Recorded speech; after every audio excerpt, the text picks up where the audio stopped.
Ladies and gentlemen, please be seated.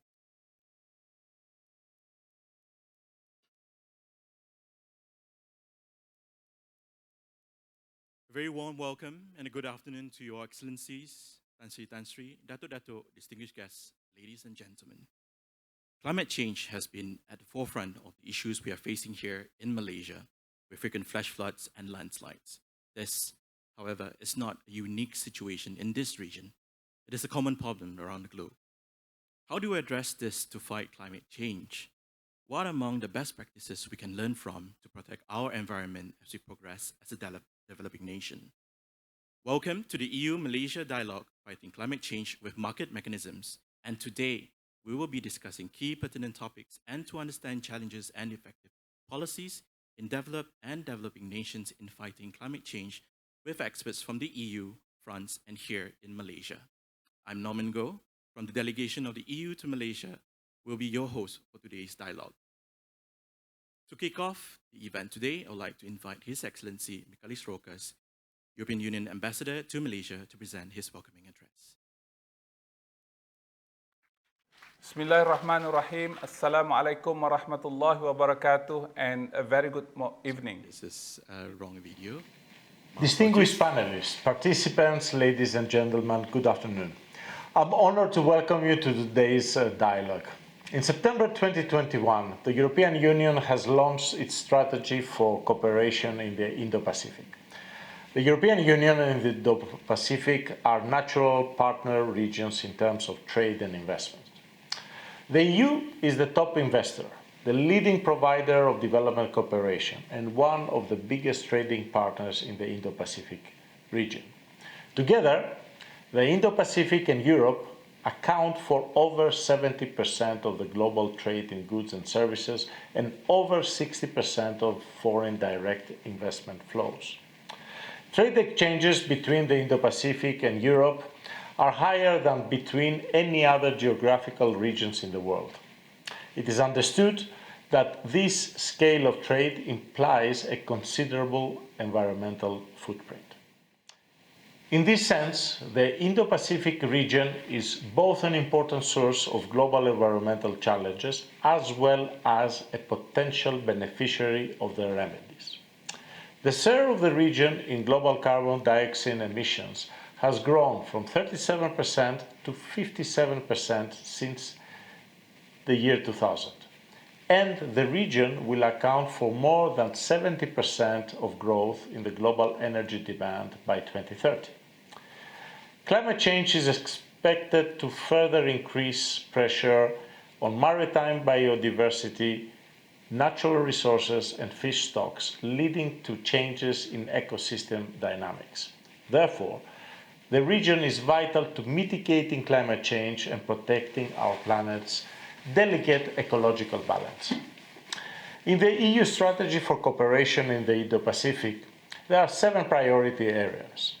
A proposal for a joint action against climate change is at the core of the package of proposals that in the strategy we have called it the green transition.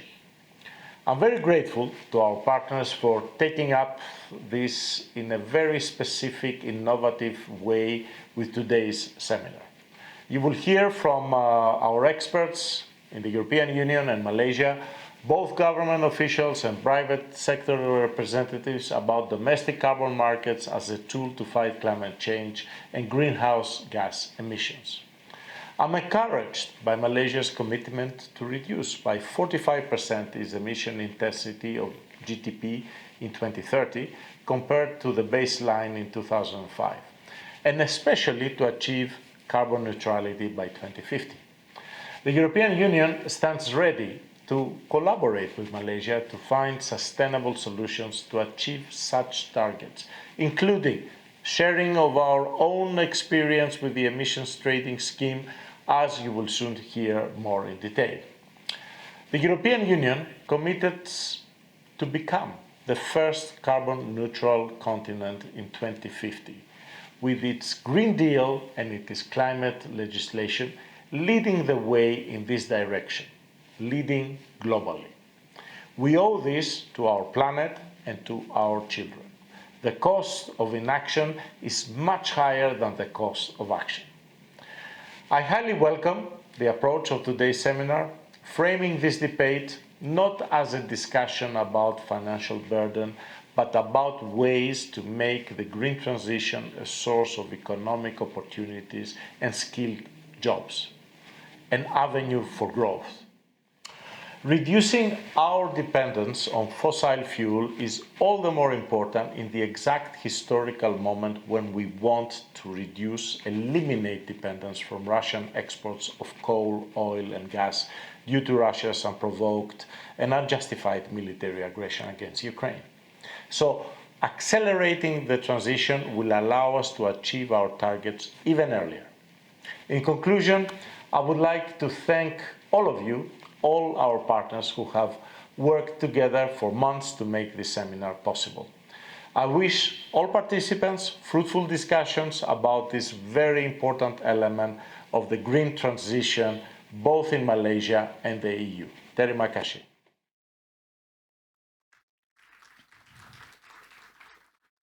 Thank you, His Excellency Michalis Rokas. With that, I'm pleased to invite His Excellency Roland Gallagher, Ambassador of France to Malaysia, to deliver his opening speech. Your Excellency.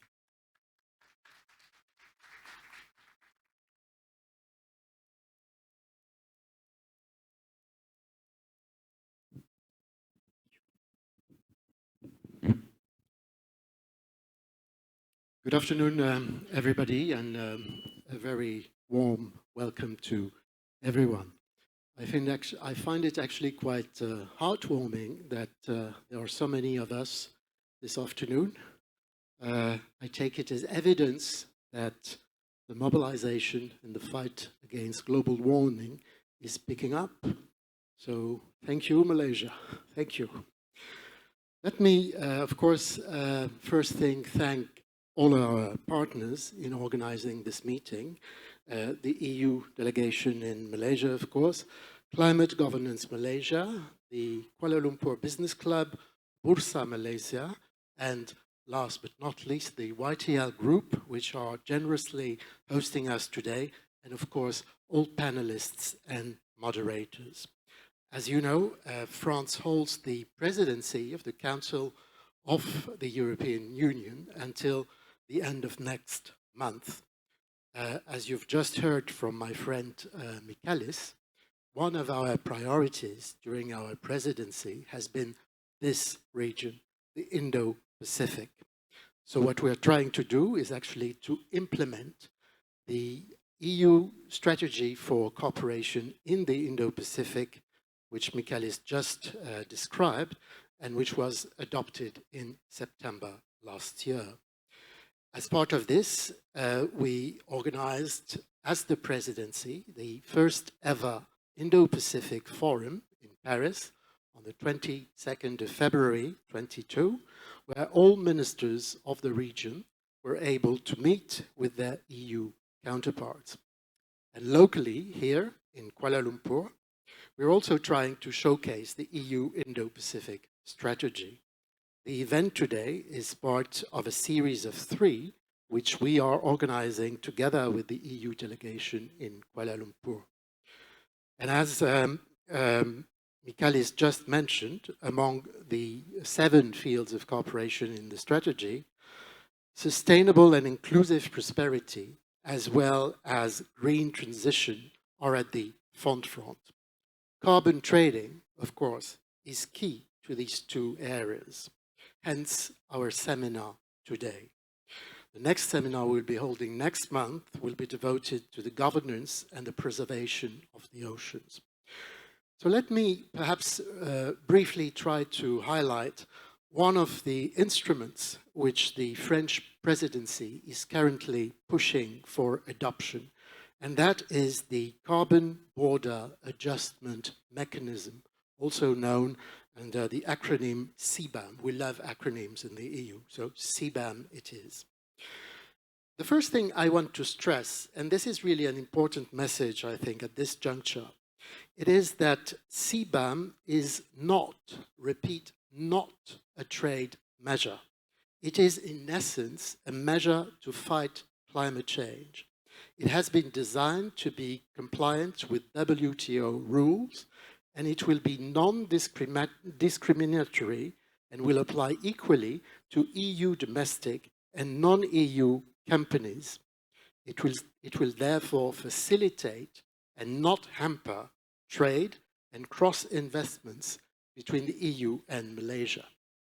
The purpose of CBAM is to prevent the unintended consequences of the EU ambitious climate policies, which, again, Michaelis has just reminded us of, and more precisely, to discourage carbon leakage.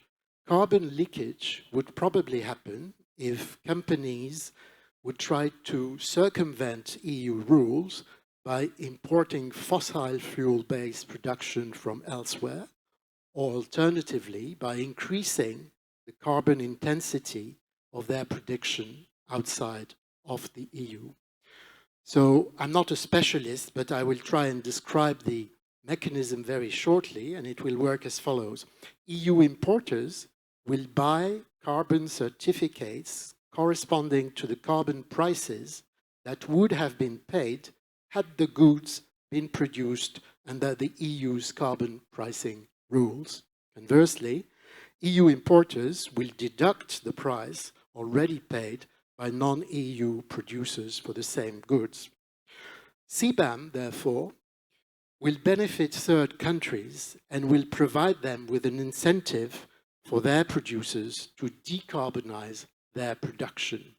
It will help decrease the national greenhouse gas intensity in these third countries, for example, in Malaysia. So essentially, it is a cooperative mechanism. Where are we in terms of the adoption of this mechanism? Well, CBAM has already been approved by the European Parliament's Committee on Environment, and our hope is to pass the measure by the end of our presidency, so before the end of June, and have it in force by the end of this year. The idea is then to phase in the new mechanism gradually and initially apply it to a selected number of goods which are probably higher in carbon than others, cement, etc. There are, of course, many other aspects to carbon pricing and carbon trading, which we will now be discussing.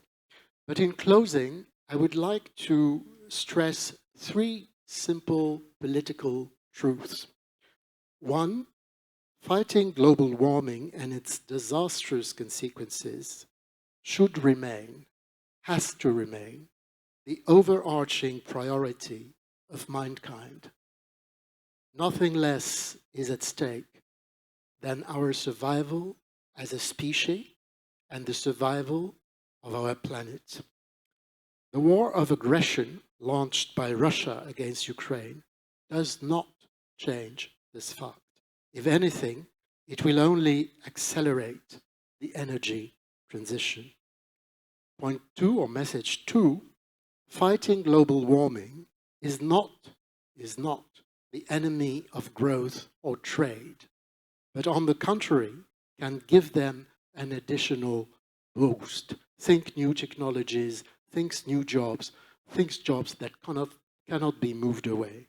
And third, fighting global warming can only be done through cooperation. And in this respect, on behalf of my government, I would also like to commend the measures taken so far by Malaysia, including the intention to adopt a carbon trading scheme, and state once again that we as France and we as the presidency of the European Union stand ready to deepen our cooperation with Malaysia and indeed ASEAN. Thank you very much for your attention. Thank you, Your Excellency, for your opening speech. To kick off our EU-Malaysia dialogue today on fighting climate change, I would like to invite Tan Sri Sir Francis Yeo, Executive Chairman of YTL Group, on stage to deliver his keynote speech. Tan Sri Sir.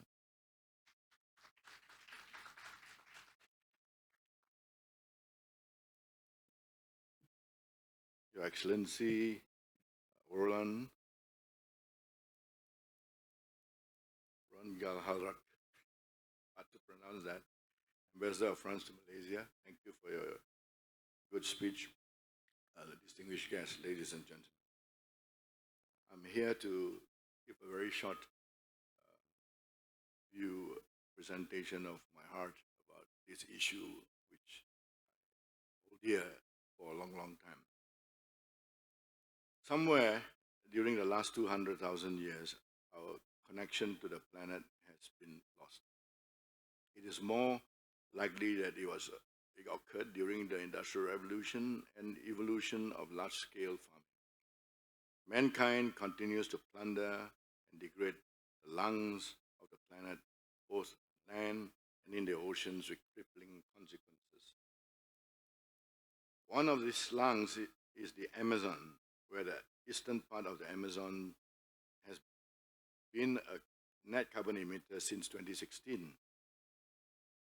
That means that the remaining forests are unable to capture carbon to keep pace with the rate of deforestation.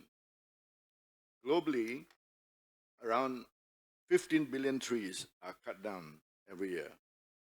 And if we continue at this rate, we risk reaching tipping points and entering dangerous feedback loops. God has said, the Lord made all kinds of trees grow out of the ground in the Bible, it reminds us. And the trees are pleasing to look at and good for food. This is what God made trees for. Some of you have been to my resorts in Pangkolau, in Gaya Island, in Sabah, Cameron Highlands, or Tanjung Jara. You will notice that every of my resorts has a naturalist. When you touch these trees, you're almost touching eternity. We're always teaching these naturalists to tell children, what are these? These are God's oxygen machines. They are made so beautifully. I think if you understand how ugly our oxygen machines are made by men during this COVID period, you will understand we could never make anything beautiful, and yet it gives us oxygen. Yet we devastate them, chop them down without any conscience. Resulting temperatures increases are similar to the Richter scale for earthquakes. For each 1 degree warming, there is a correlating 7% increase in water vapor with exponential impacts and increasing extreme weather events. In 2021 alone, 4 records were broken. It's a stark reminder that global warming is not in the future, it is already here with us now. There are stern warnings from the Intergovernment Panel on Climate Change of code red already on 2021, and more dire warnings published this year about the consequences of inaction and warnings of now or never. Last month, we heard Antonio Guterres remind us the world is a broken global energy system pending climate catastrophe. Partly in response to the recurring warnings, almost 90% of global economy, at least now, are covered by net zero targets.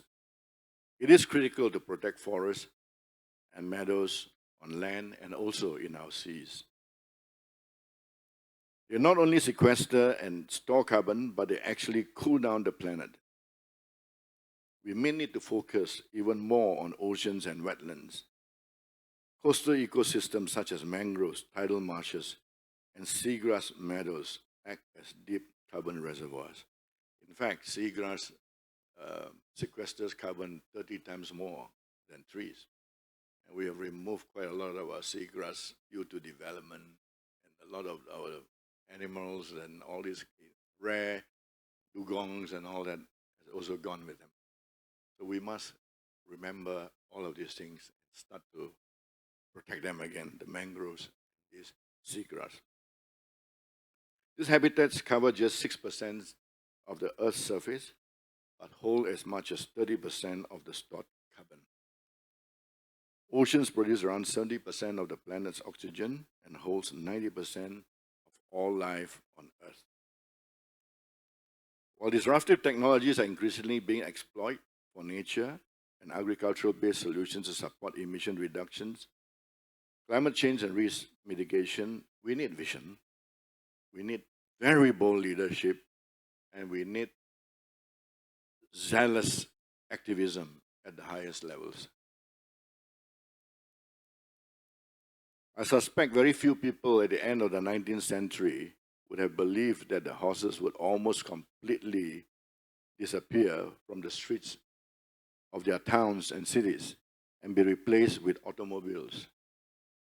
While horse manure was the problem in their streets then, we today have piled even more harmful pollution than this dung to every corner of our earth. Our future may well be powered by green oxygen and ammonia, small molecular reactors, renewable energy, and electric vehicles, both on land and in the air, I very much hope. It appears that we are moving away from the typical emission reduction purchase agreement format to a more dynamic and transparent ecosystem. However, the issues of integrity, transparency, and reliability in carbon projects remain key challenges. And homegrown exchanges in Malaysia and Singapore are moving to confront these issues along with international bodies. What appears clear in the evolution of the carbon markets is that because carbon projects and credits are not fungible, they differ sometimes vastly in quality, in characteristics, and in value. One critical question is whether the cost of removal projects such as direct air capture and carbon capture use and storage can come down fast enough, and whether we are able to scale fast enough to help avoid a climate catastrophe. The lead times for reforestation are far, far lengthier, and investment in nature-based solutions still have a significant role. We'll need to run in parallel. There needs to be continued massive investments in permanent removals where we can put CO2 back into the lithosphere. The Frontier Fund is one such initiative with around almost $1 billion committed so far by Alphabet and McKinsey. An example of how fit in tariffs, carbon finance mechanisms, technology advancements have stimulated investments in renewable energies, evidenced by the acceleration of the solar PV, where equipment prices have fallen around 80% in the last 10 years. It took the global economy community 70 years to reach 1 terawatt of installed capacity from the installation of the first panels in the 1950s. But this number will quickly double to 2 terawatts in just the next 4 years, and may accelerate further with the current energy and fuel crisis. Another example of how technology will help solve climate crisis is the cost of growing a burger in a lab, which used to cost a staggering $325,000 per kilogram in 2012. This has now fallen to $11 per kilogram. But I need to emphasize again, all of this needs to be executed with a level of integrity that does not leave room for error. The stakes are far higher and the consequences potentially devastating and irreversible. YTL has been in the carbon consulting business since 2007, and when we acquired SV Carbon, and we have remained in this business throughout the volatility of the clean development mechanism era into the emergence of the voluntary markets and now into the era of carbon taxes, border adjustment mechanisms and targets such as net zero, science-based targets, and carbon neutrality. Whilst we saw the certified emission reduction certificate prices under the clean development mechanism rise to $20 per metric ton, and in 2012 fall to a ridiculous 99% for just 20 cents per metric ton. The fundamentals look quite different this time, and there will hopefully be less volatility. Regardless, we are still committed to decarbonization, both for the YTL Group and for clients of the YTL SV Carbon. We have set a carbon neutral target in the whole YTL Group by 2050 for YTL Group and varying aims of net zero and carbon neutral targets for our business units in cement, power, water, property, and hotels. You can see some of those in the chart. Some are set at 2030, Wessex and Seraya, and other initiatives. We are an active member of the Industry Working Group of Malaysia's voluntary carbon market and a participant in global exchanges, bringing transparency and integrity to the carbon market, such as climate impact exchange and air carbon exchange. Under YTL's business units, we have installed waste heat recovery systems in our cement plants already, and we will do much, much more. But we have recently announced that we will be building a 500 megawatt green energy data center in Johor, Malaysia. And we already signed C Group and also GDS, the biggest data center from China, who are involved in already signed to have almost 200 megawatts with us in this place in Kulai. So we are very encouraged by doing the right thing and companies committing green energy and data centers with green energy. So far, we have planted almost 200,000 mangroves and sea pines and rehabilitated seagrass meadows in Malaysia, Indonesia. And we have initiated rewilding in the UK as part of Wessex Waters Biodiversity Action Plan. We see nature-based solutions and other removal technologies as cornerstones of our decarbonization strategy and will continue to be part of protecting and restoring nature's precious ecosystem and lungs of planet, both on land and in the sea. The climate both divides us and unites us globally. Our local actions have global impact. For example, a geothermal plant in Iceland capturing CO2 indirectly impacts islands in the Maldives. And the deforestation in the Amazon affects rainfalls in Kenya and Zimbabwe.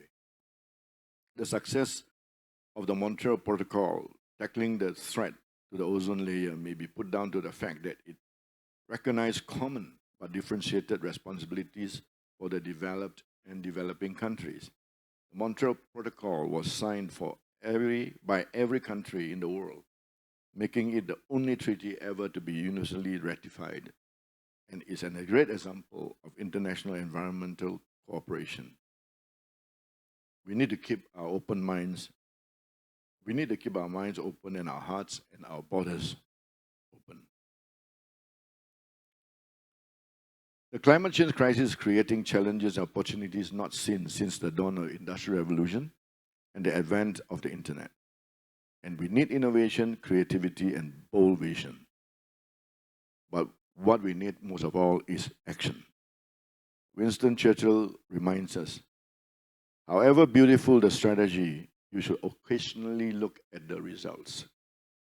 And when it comes to climate change, we know that the problem is, we know what the problem is, we know what the solution is, and we have the market mechanisms to guide us there. All that remains is the strong will and the conviction to dedicate our time and resources to implement them with integrity, with science-based approaches, and with faith. We have a narrowing window and we need to act now. Before I finish, I'd like to show you a simulator designed by Massachusetts Institute of Technology on the impact you will have with the various options of what we are all talking about, the different institutions around the world, from banks to all of us in different sectors, trying to do everything we can. And what is the impact if we do something or we don't do something with this particular solution? Let's have a look at that. First of all, I think a lot of people talk about coal. Banks don't want to finance coal anymore, and let's reduce coal and let's not subsidize coal. In fact, let's put a very heavy tax on coal. Now, let's do it. Let's shift coal to be very heavily subsidized. You can see the impact has dropped only 0.2 degrees. We're talking about the temperature increasing to 3.6 degrees by 22,100 if we don't do anything, right? But if we do something now, and we actually put the highest tax on coal to prevent the usage of coal, right? Now, it will impact. See, the needle moves, but not that much. The next thing being talked about is we invest a lot on the renewables. Lot. Let's subsidize renewables, all right? Let the government subsidize renewables. So let's put renewables to the max. You can see it only, the needle moves only 0.1. Every government subsidizes, right? First, put a high tax on coal, then subsidizes renewables to the max. We will still only drop by 0.1 degrees. Still, the needle's not moving very fast. In the transportation area, everybody talks about transportation being one of the source of pollution. So, okay, make every transport efficient, from cars to trains to aeroplanes to all transportation equipments to its maximum, including buildings. And what will be the impact? Right? Let's heavily increase that energy efficiency to 100%. You can see the needle still doesn't drop very much. Still doesn't drop, right? Let's electrify everything that can be electrified, okay? Which is another big topic today. Let's do that. Electric cars, electric everything, okay? And you can see it drops, but again, not very much. Let's stop deforestation. 100%. All governments drop. It will move again, the needle, but not very much. Yeah? Let's start immediately afforestation. Replant every single forest that has been chopped down. Let's replant it to the max. It moves a little bit more, but only by 0.2 degrees.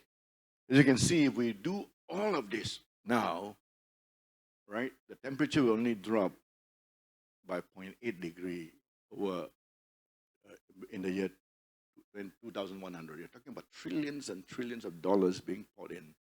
And the impact is still not very significant. This is pretty scary, right? But let's look at the carbon price. If we move the carbon price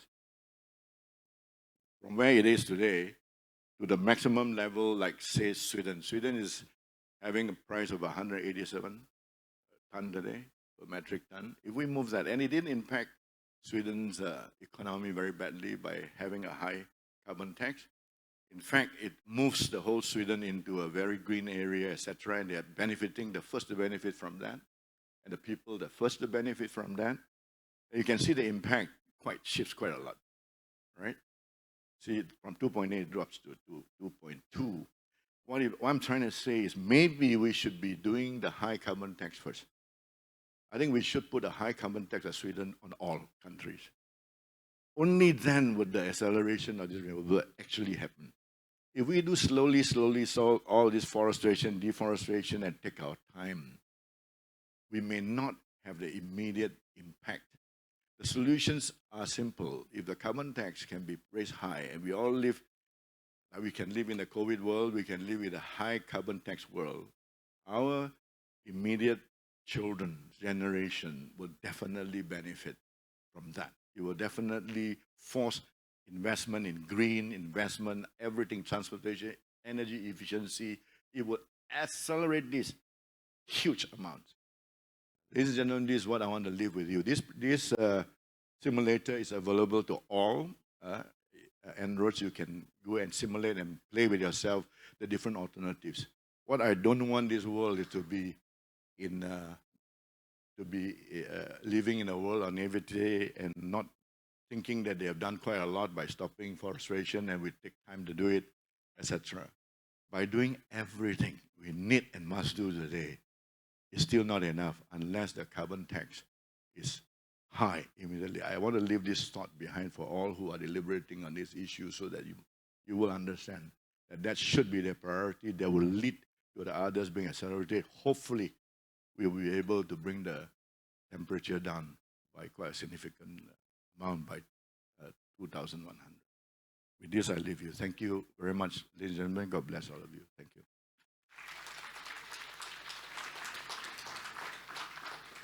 Thank you, Tan Sri, for your enlightening keynote speech. Our first session today is our roundtable discussion on the European Union Emissions Trading System, or EU ETS, lessons learned and next step. With our panel of speakers, First one, we have Mr. Martin Hassan, International Carbon Markets Policy and Negotiations from the Directorate General on Climate at the EU Commission, who will be joining us online. Second speaker, Mr. Ruben Vermeeren, Policy Officer at DG Climate from the EU Commission. And lastly, we have Mr. Julien Vieux, Head of Carbon Markets Unit, French Ministry for the Ecological Transition. And this session will be moderated by Mr. Khoo Soo Chuang from BFM radio station 89.9. Over to you, Soo Chuang.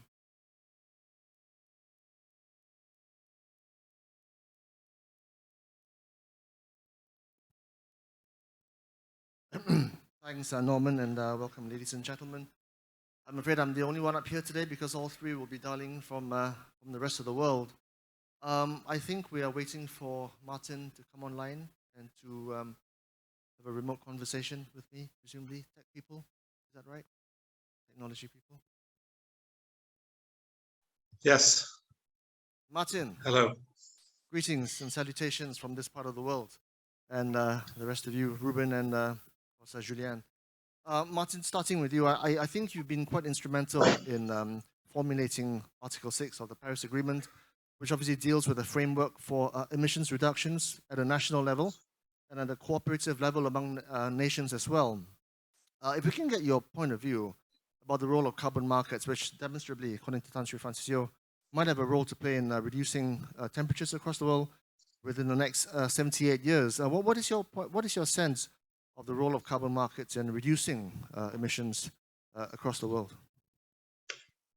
Well, I think Ruben will speak later as to European experience, because I think we've been pioneers in emissions trading.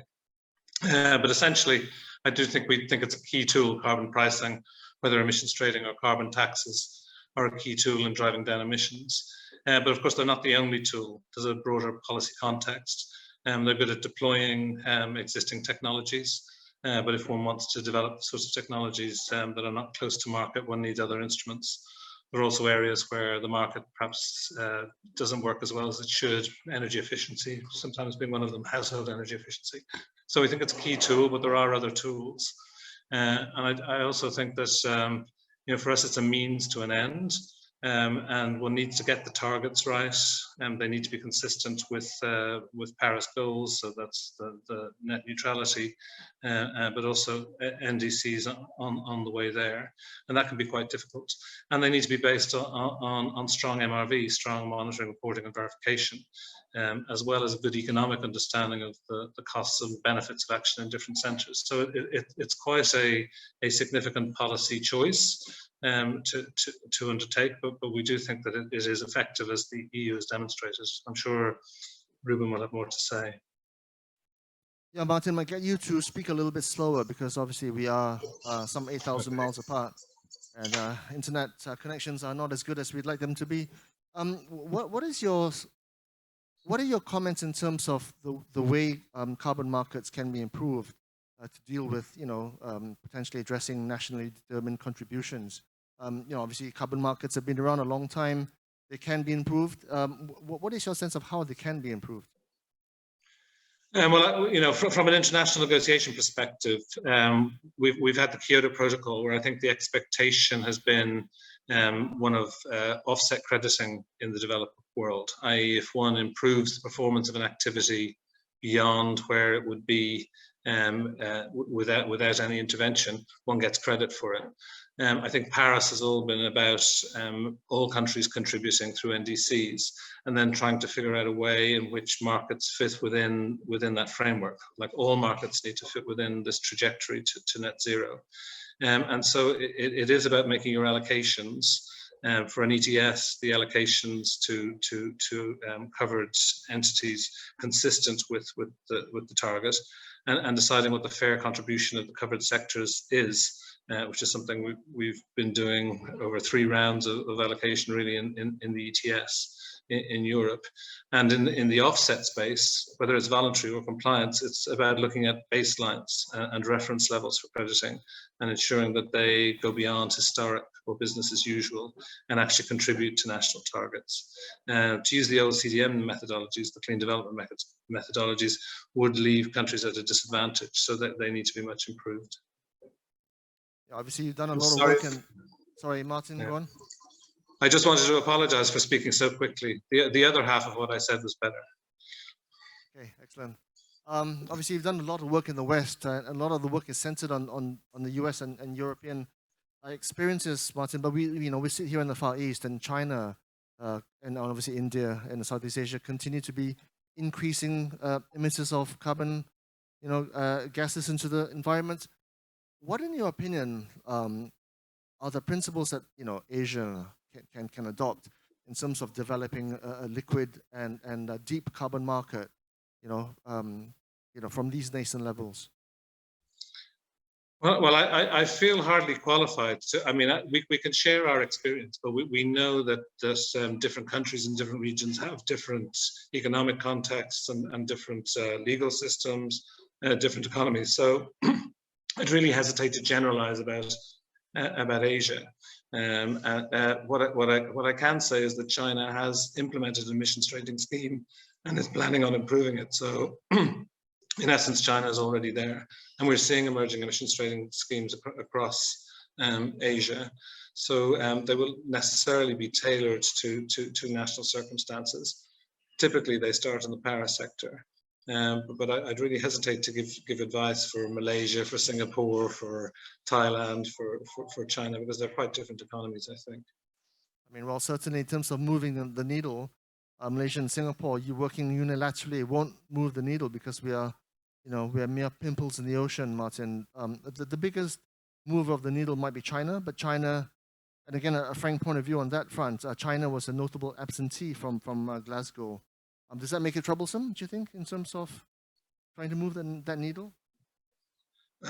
Well, I was heavily involved in the discussions on Article 6, and China was definitely not absent. So I feel that there's definite engagement in the area of markets as well as in the area of NDC.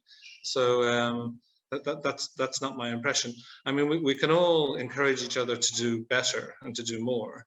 I think that's important because we know that our NDCs are not consistent with a pathway to net zero.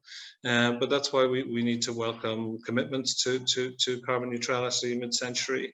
We need to encourage an updating of NDCs accordingly. But I wouldn't say that China has certainly been absent from our discussions. We can, I'm not going to comment on NDCs or levels of ambition in NDCs. I think we all know that we need to improve them. Yeah, and a quick last point of view from you, Martin, before we move on to Ruben. Obviously, given the lull because of the lockdowns in 2021 and 2020, there has been a discernible reduction in gas and in emissions. But we've seen that come back with a vengeance, with a vengeful mobility, if you like, in 2022 and part of 2021. Do we need to relook NTCs? Maybe reassess where we stand in terms of the needle, given the manifold examples of climate change all over the world, from extreme droughts in Australia to obviously still ongoing in California, and as we speak in Malaysia, rather unexpected climate patterns as well. Well, I mean, the European Union is completely convinced that we need to address this problem seriously and this decade. So what we can do to increase our ambition and to implement our stated ambition this decade is really essential if we're to have any credibility. So I think that we need to move to implementation rather than discussion of existing commitments. And on the basis of our experience with that, move to higher ambition. I think our experience has been that we've started and discovered that we can do more and have had greater confidence in our assessments as we move forward, because we have real emissions data because of the emissions trading scheme, and we have real data on cost, etc. So I think what I would say is that we need to get on with it and implement quickly, and certainly look at increasing ambition, because we are off target. All right, Martin, thanks for your time. We can swiftly move along, Ruben, to your point of view, and I think you're going to present some slides on the European Union's emissions trading system. Which one are you, above or below? Ruben, on to you. I think you're going to share some slides, yeah? Fantastic. Yes, I'm trying to to share my screen and also trying to put the presentation on full screen. I hope you can see it. Let me see how I can do the full screen. Do you see it? Yes. Great, excellent. Yes, indeed. So I wanted to give you a bit more background. I hope that's interesting on how the ETS actually works, how it's been performing to date, the fact that it's being revised because we are increasing our climate ambition in the EU, and the ETS sectors need to contribute to that new overall target for 2030. And then I had a couple of slides on the carbon border adjustment mechanism, if that is of interest, on top of what the French ambassador has already explained. So how does the ETS work? And I see that you see a black rectangular form in your screen, so I'll try to move that. I think that's better. So it's a cap and trade system. So for those of you who don't know, that means that there is a cap on emissions for the sectors covered by the ETS. And that is the maximum amount of CO2 that together they can emit. And that cap declines over time. And it needs to reach the politically agreed environmental target. And companies that fall under the ETS, such as these two installations that you see here on the screen, A and B, they need to buy or surrender at least allowances for every ton of CO2 that they emit. At the end of the year, they see how much they emitted and they need to surrender an equivalent amount of carbon allowances. So under the cap that consists of tons of CO2, allowances are supplied to the market. Some are given for free, others need to be bought, and the companies covered by the ETS need to surrender those. In this example, you see that company A has a lower emissions than company B. In fact, company A has a surplus in free allocation. He received more allowances for free than he emitted, and that means that he can sell his surplus and make money. Whereas company B, he has a shortage. He needs to buy extra allowances on top of the allowances he received for free. Now he can buy them from company A, who has a surplus, but he can also buy them on the primary market in auctions that are being organized by the European Commission on behalf of the member states. And the revenues, the proceeds of those auctions, they go mostly to the member states. So that's very simply how the system works. Some basic data. So the system has been in place since 2005, already 17 years of experience. It covers around 11,000 industrial installations in 30 countries. These are the large industrial installations. So there are not that many regulated entities. So you have to think about power plants, steel plants, cement, chemicals, paper, those kind of large industrial sectors. And also intra-European flights are covered by the ETS. So together they constitute around 40% of total emissions in the EU. This percentage is dropping because these sectors are reducing their emissions much faster than sectors that are not in the ETS. And it is also an important source of revenue, the ETS. So probably you've heard that the carbon price has increased quite a bit over the past few years in the EU. We are now at around 80 euros, and a higher price means, of course, more revenues. Last year alone, member states received around 30 billion in revenues from the sale in the auctions of these carbon allowances. And they use most of this money to finance climate measures. What you see here is roughly the structure of the allowances over the entire fourth trading phase, which is the phase we are now in, 2021 to 2030. There will be around 15.5 billion allowances, representing around 15.5 billion tons of CO2 coming to the market. You see most of them are auctioned by the member states or on behalf of the member states, but a sizable chunk, around 43%, is still given for free to industry. And then some smaller slices include allowances that are being auctioned, and the revenues, they go to funds that finance modernization of energy systems and the Innovation Fund. So how has the ETS performed? I'll be very brief on this because I know the next speaker, Julian, has also something to say on this topic. But just to make it clear that indeed there has been a rebound in the past year. following the economic recovery, also following the increase in gas prices, which has led to coal-fired power plants being back in the money, back in the merit order of the electricity market, and so they are running, they are emitting more CO2, and so emissions have increased by 7.3% compared to last year, but they are still below 2019 levels, because we know 2020 was an abnormal year. So it's good to compare 2021 with 2019, and then you see that we are still below. And total emission reduction since the start of the system in the sectors concerned is 34.6%. So that is impressive, but it's by far not enough. The cap as we have it today, which are the blue bars that lead until 2030, they will bring us 43% below 2005 levels. But we need to go even lower if we want to reach our 2030 target of 55% economy-wide. We need to go to minus 61% with the ETS sectors. So that is quite a challenging task for the coming 8 years. You see here that the power sector has reduced its emissions faster than the other sectors. That is, of course, because there are relatively affordable alternatives available, wind, solar.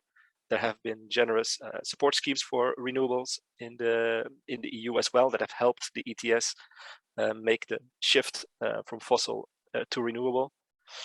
And of course, there's no free allocation in the power sector. The power plants, they don't receive any allowances for free. They need to buy all their allowances on the market, and that means they face the full carbon price, and that makes a difference. I won't talk about the price because I think Julian will talk about the price. Free allocation is declining. That's important when we talk about industrial decarbonization. And we'll talk more about industrial decarbonization in a minute when we discuss the CBAM. And that means that industrial sectors now also have to buy more and more of the allowances they need to surrender. And so they're starting to face more of a carbon price incentive. And hopefully that will lead to emission reductions and investments in low carbon technologies also in these sectors. We are revising the ETS. Of course, we are reducing the cap. So that means increasing the ambition.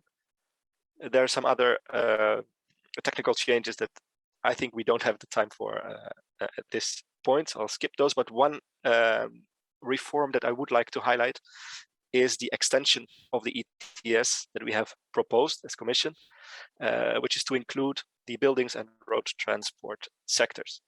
They are big emitters. Around 30% of total EU emissions are covered by these two sectors alone, and they have not contributed enough yet to be on track as EU to reach 55%. In fact, they have been increasing their emissions rather than decreasing their emissions. There is a lot of sector-specific regulation already in place, but it has not delivered the desired emission reductions in these sectors. So we really need carbon pricing on top. We think it can make a very good addition to the framework. But of course, this this affects directly consumers. So depending on whether they own a car or not, depending on how they heat their house, they will start facing a carbon price for the first time. And that is why we accompany this proposal also with a social climate fund of around 72 billion euros. And that should then help, especially the vulnerable consumers and micro enterprises to renovate their buildings, to move to lower carbon transport. So we hope that this will be implemented by 2026. A few words on the CBAM, but again, the French ambassador has already given an excellent overview, description of how the system works and what it intends to do. So indeed, if you import CBAM goods into the EU from a third country, you will need to pay a carbon adjustment. Now, what is important to note is that this carbon adjustment, so this charge levied at you at the border, will take into account carbon prices already paid abroad. So if you have a carbon tax in place or an ETS in place in your country, then you can demonstrate as an importer that your On your goods, this charge has already been levied, and we will then subtract that carbon levy from the CBAM charge at the border. It's a climate measure. It's a measure aimed to reduce the risk of carbon leakage.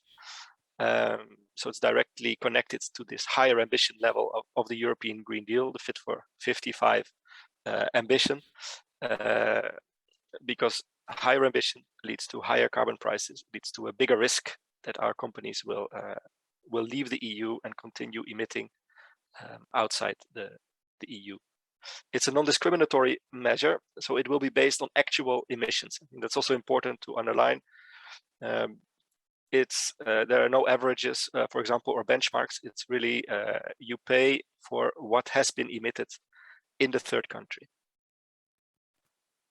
These are the sectors concerned, at least insofar as we have proposed it as Commission.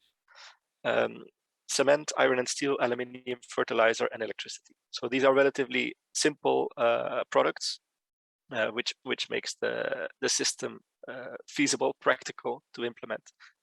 They are also sectors that are relatively carbon intensive. So there is a high risk of carbon leakage because carbon prices actually matter in these sectors.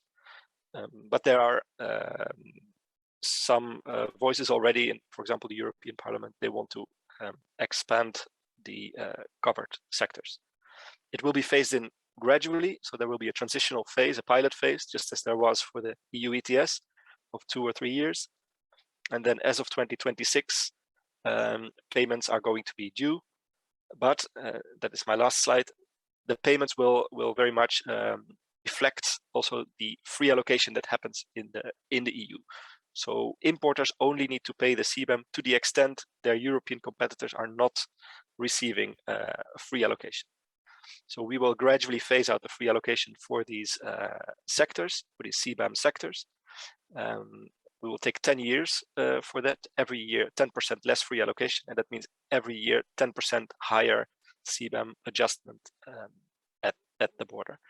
And so we hope that helps fend off carbon leakage. We also hope it inspires third countries to adopt explicit carbon pricing or more ambitious climate policies. So I think I'll stop there. Thank you very much for your attention and for your interest in this topic. Yeah, Ruben, time for only one question, and I'm afraid it's not on CBAM, it's on the cap and trade. Cap and trade has had its fair share of criticisms, and I think a lot of people say that it doesn't encourage over-ambition, and it's also, I guess, prone to speculation because it's market-driven. Ruben, is there one way that you can perhaps suggest that Asia can adopt an emissions trading system which is meaningfully more beneficial to reducing emissions than the European example? Well, I think the European example, in a sense, we've made already some mistakes that you now don't have to make. I don't think necessarily that the participation of financial actors in the EU ETS is one of those mistakes. On the contrary, when the prices increase, and in a general context of higher energy prices in the EU and worldwide, it is of course easy to also point at the increasing carbon price. But our research and the research of the European Central Bank and also of the financial watchdog that we have here in the EU demonstrates that there is no market abuse in the EU ETS. Financial actors are actually important to provide liquidity, to have price discovery, to reduce volatility. Volatility would be much worse if they were not there, especially in months when you are far away from the compliance deadline. So I would not say that speculation as such is a problem. We can always do better. We can maybe monitor better or communicate better as to what is going on in the market.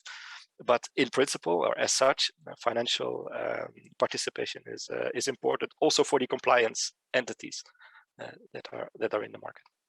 All right, Ruben, thank you for your thoughts. On to you, Julien, and I think you've got an additional perspective on the ETS, especially at the national level. Over to you, and I think you've got some slides to share as well.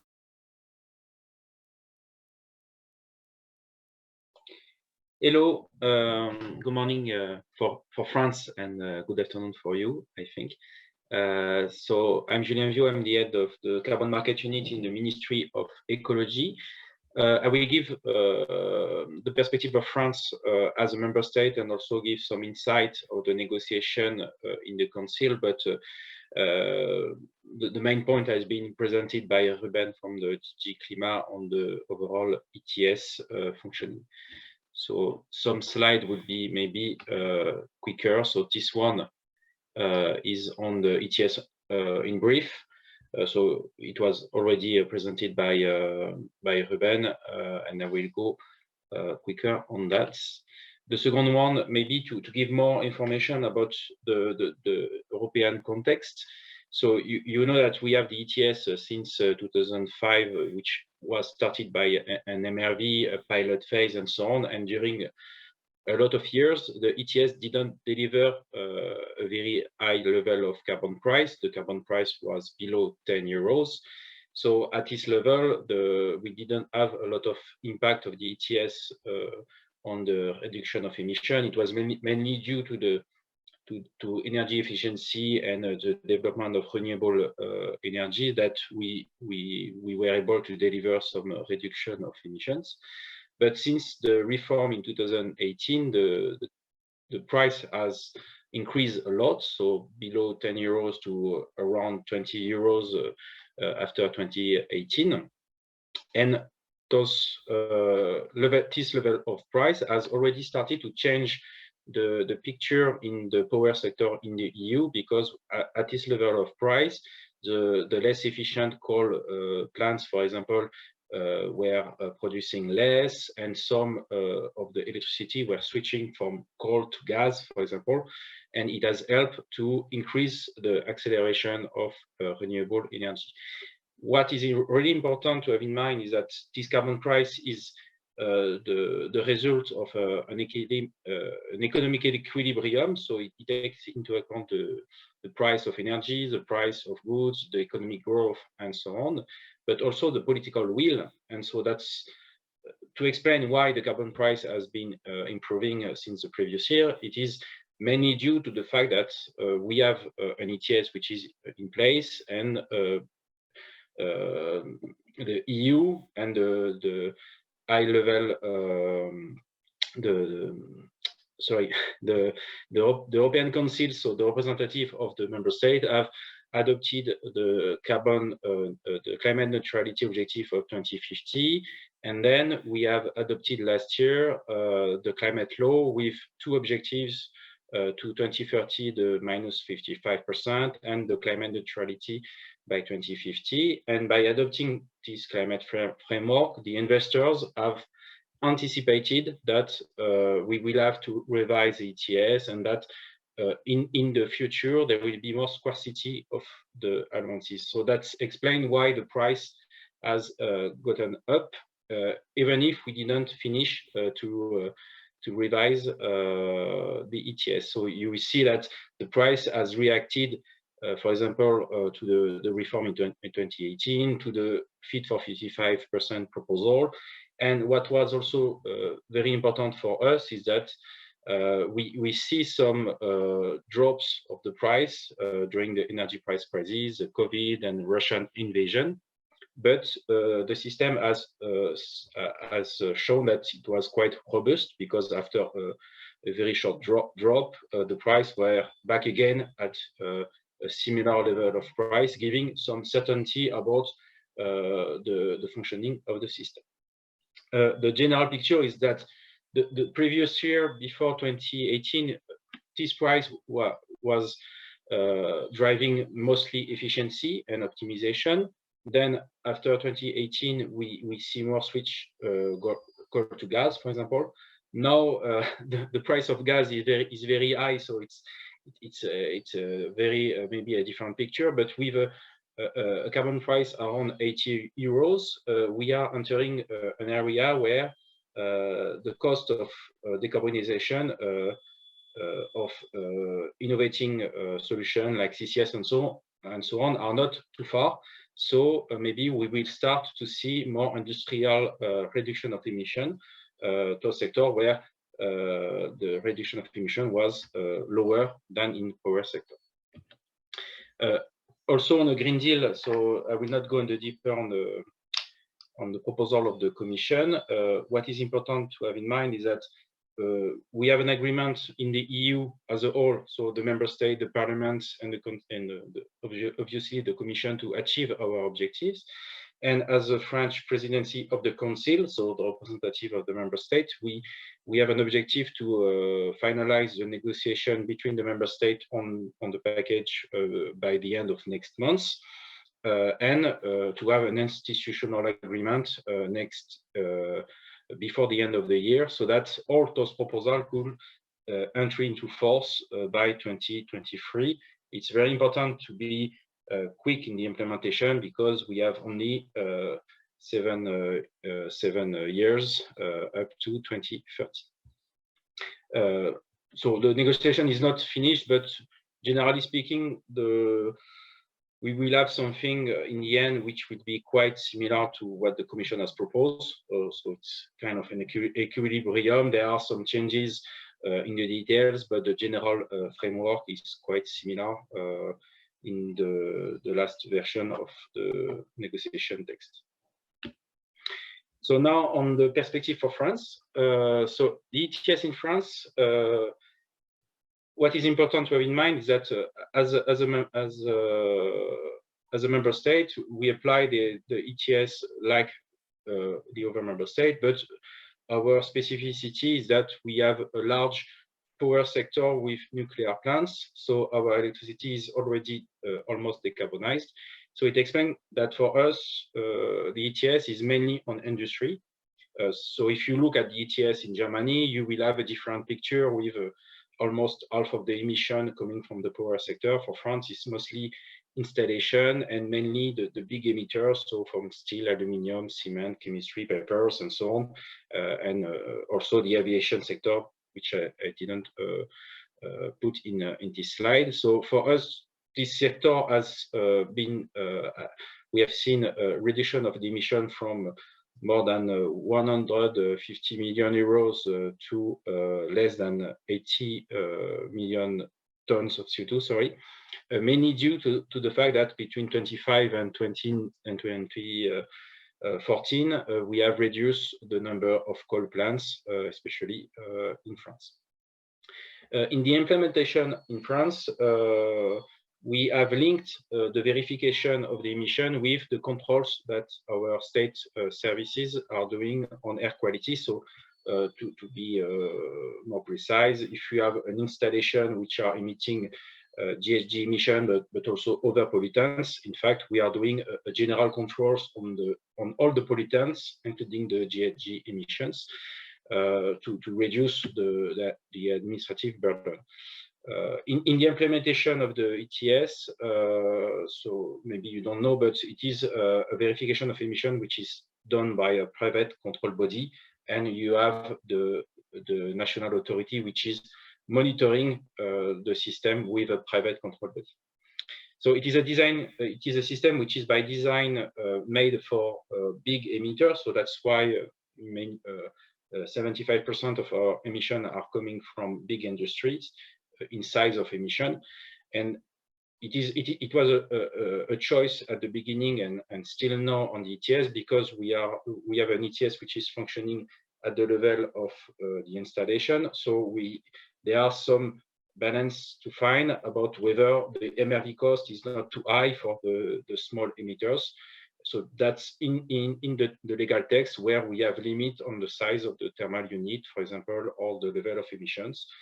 So for the EU, it was a choice back then to focus on big emitters. So what is important for France is that this ETS is giving us the general framework for the industry in the power sector. So it gives us the carbon price, and as it was presented by previous speakers, the carbon price is very important to ensure that the investment and the choice of functioning of the industry take into account this carbon price. But this carbon price is not a silver bullet, and we have other policies. So for example, in France, but also in other member states, even if we have a carbon price which is common for the EU, there were some national decision to phase out coal power plants earlier and to accelerate this phasing out of coal, or to subsidize the renewable energy. So it has helped to increase and to accelerate, because sometimes the carbon price give a signal at a short term, and do not take into account a long-term perspective. More recently, we have developed a new program to help our industry to decarbonize. So we use more than 1 billion euros to decarbonize the industry part of the French recovery plan, and we are planning to commit more than 8 billion euros in a new investment plan for the decarbonization of industry and the use of hydrogen in the industry. So it's just to show you that even if we put in place an ETS by the EU, this ETS is not the only climate policy that we can put in place in the same sector. For France, in other sectors, and it's the same for the EU as for now, because the ETS on building and transport is a proposal and it's not in place right now. We do not have an ETS, and so the carbon pricing decision depend on each member state. You may know that in France we have a carbon tax, which is at more than 40 euro a ton. But there were some social issues in 2018. So the carbon price didn't increase in recent years. So we focus now in France mostly on other policies like subsidies for low carbon products, norms, investments, and so on. And also we use the ETS revenue to support the insulation of poor households. So that's also something where you can look at different experience in each member state, because each member state choose how they use their ETS revenue. In France, we use it for sectors outside the ETS, but in Germany or Poland and other countries, they could use their ETS revenue to support some household or to help decarbonization of some sectors. And my last slide is on the development of ETS. So to give you more an ASEAN perspective. So I'm not a specialist of your region, but I draw those information from the report of the State and Trends on Carbon Pricing, which is produced by the World Bank, and also ICAP, which is an association of countries who are promoting the ETS. What is important to have in mind is that the ETS are developing in Europe, in North America, but also in other continents. And in Asia, you all know maybe that China has developed quite a big ETS, mainly on the power sector, but with a commitment and element to expand it to other sectors. So it gives some trends on the development of an ETS, and also in more specifically in ASEAN country, there are some countries like Indonesia, Thailand, and others who are either exploring the ideas or already putting in place MRV system to be able to launch ETS in the future. And also in the Pacific region, you have the long-standing experience of the hybrid system in New Zealand, where you have an ETS for the industry and the possibility from the industry to use to buy some credits from projects, but projects of mitigation project in New Zealand. So this slide is just to give a general message that you can draw some experience from other countries and regions, and it is very important to design the ETS taking into account your national context, taking into account your national climate policy context.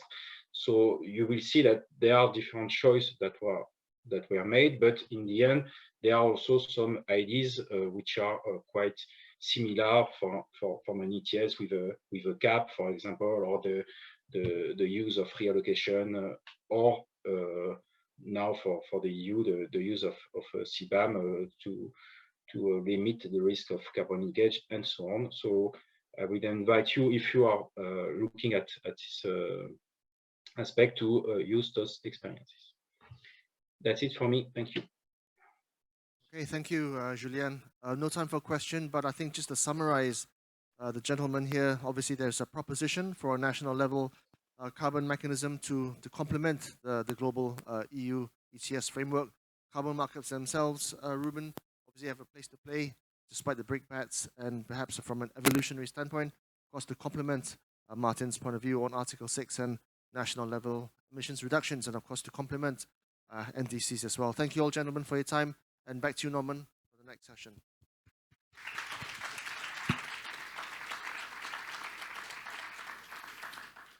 Thank you very much, Su Chuang, for moderating the first roundtable discussions. In the second part of our roundtable discussion, we'll be diving deeper on building a carbon market in Malaysia, looking at the opportunities and challenges in the effort to develop the market here. With that, I'd like to invite Datin Sri Sunita Rajakumar, Founder and Director of Climate Governance Malaysia, CGM, to moderate this session. In this session, we'll be joined by Datuk Sri Dr. Zaini Ujang, Secretary General of Ministry of Water and Environment. This is a pre-recorded message from him. Secondly, we have Dato' Muhammad Umar Swift, the Chief Executive Officer of Bursa Malaysia, will be joining us online. And lastly, we have Mr. Joseph Dixon Calisto-Pereira, Senior Climate Change Specialist from the World Bank. Datin Sri Sunita, over to you. Thank you so much, Norman. If we could play the pre-recorded message from Dato' Sri Zaini Ujang first before we start the conversation. Thank you. Bismillahirrahmanirrahim. Assalamu alaikum wa rahmatullahi wa barakatuh, and a very good evening. His Excellency Roland Galharek, Ambassador of France to Malaysia, Yang berbahagia Datuk Muhammad Umar Swift, Chief Executive Officer Bursa Malaysia, Mr. Joseph Dixon Calisto-Pereira, Senior Climate Change Specialist, World Bank, Madam Moderator yang berbahagia Datin Sri Sunita Rajakumar, Chairperson Climate Governance Malaysia, distinguished participants who are with us today. First of all, I would like to express my sincere appreciation to the Embassy of France in Malaysia for inviting me to participate in the EU-Malaysia Dialogue on Roundtable 2, Building a Carbon Market in Malaysia, Opportunities and Challenges. I would also wish to congratulate the Embassy of France in Malaysia, Climate Governance Malaysia, Bursa Malaysia, and Kuala Lumpur Business Club for organizing this dialogue. Ladies and gentlemen, today's topic for panel discussion, building a carbon market in Malaysia, is certainly important and very timely with the intense discussion of this matter currently at both international and domestic levels. In the 12th Malaysian Plan document, carbon pricing mechanism has been given prominence, where it is highlighted that Malaysia needs to develop the necessary policy on carbon pricing implementation to support its transition towards a green and low carbon economy. Depending on each country's national circumstances and priorities, various instruments can be used to price carbon efficiently and to reduce emissions in a cost-effective manner. Emission in cost-effective manner such as through domestic emission trading, carbon taxes, subsidy rationalization, and payments for ecosystem services. One of the most widely adopted measures under carbon pricing mechanism is emissions trading or carbon trading mechanism. At the international level, carbon trading has been established under the Kyoto Protocol, which enable countries to trade emissions reduction under various mechanisms such as Emission Trading Scheme, ETS, Joint Implementation, GI, or Clean Development Mechanism, CDM.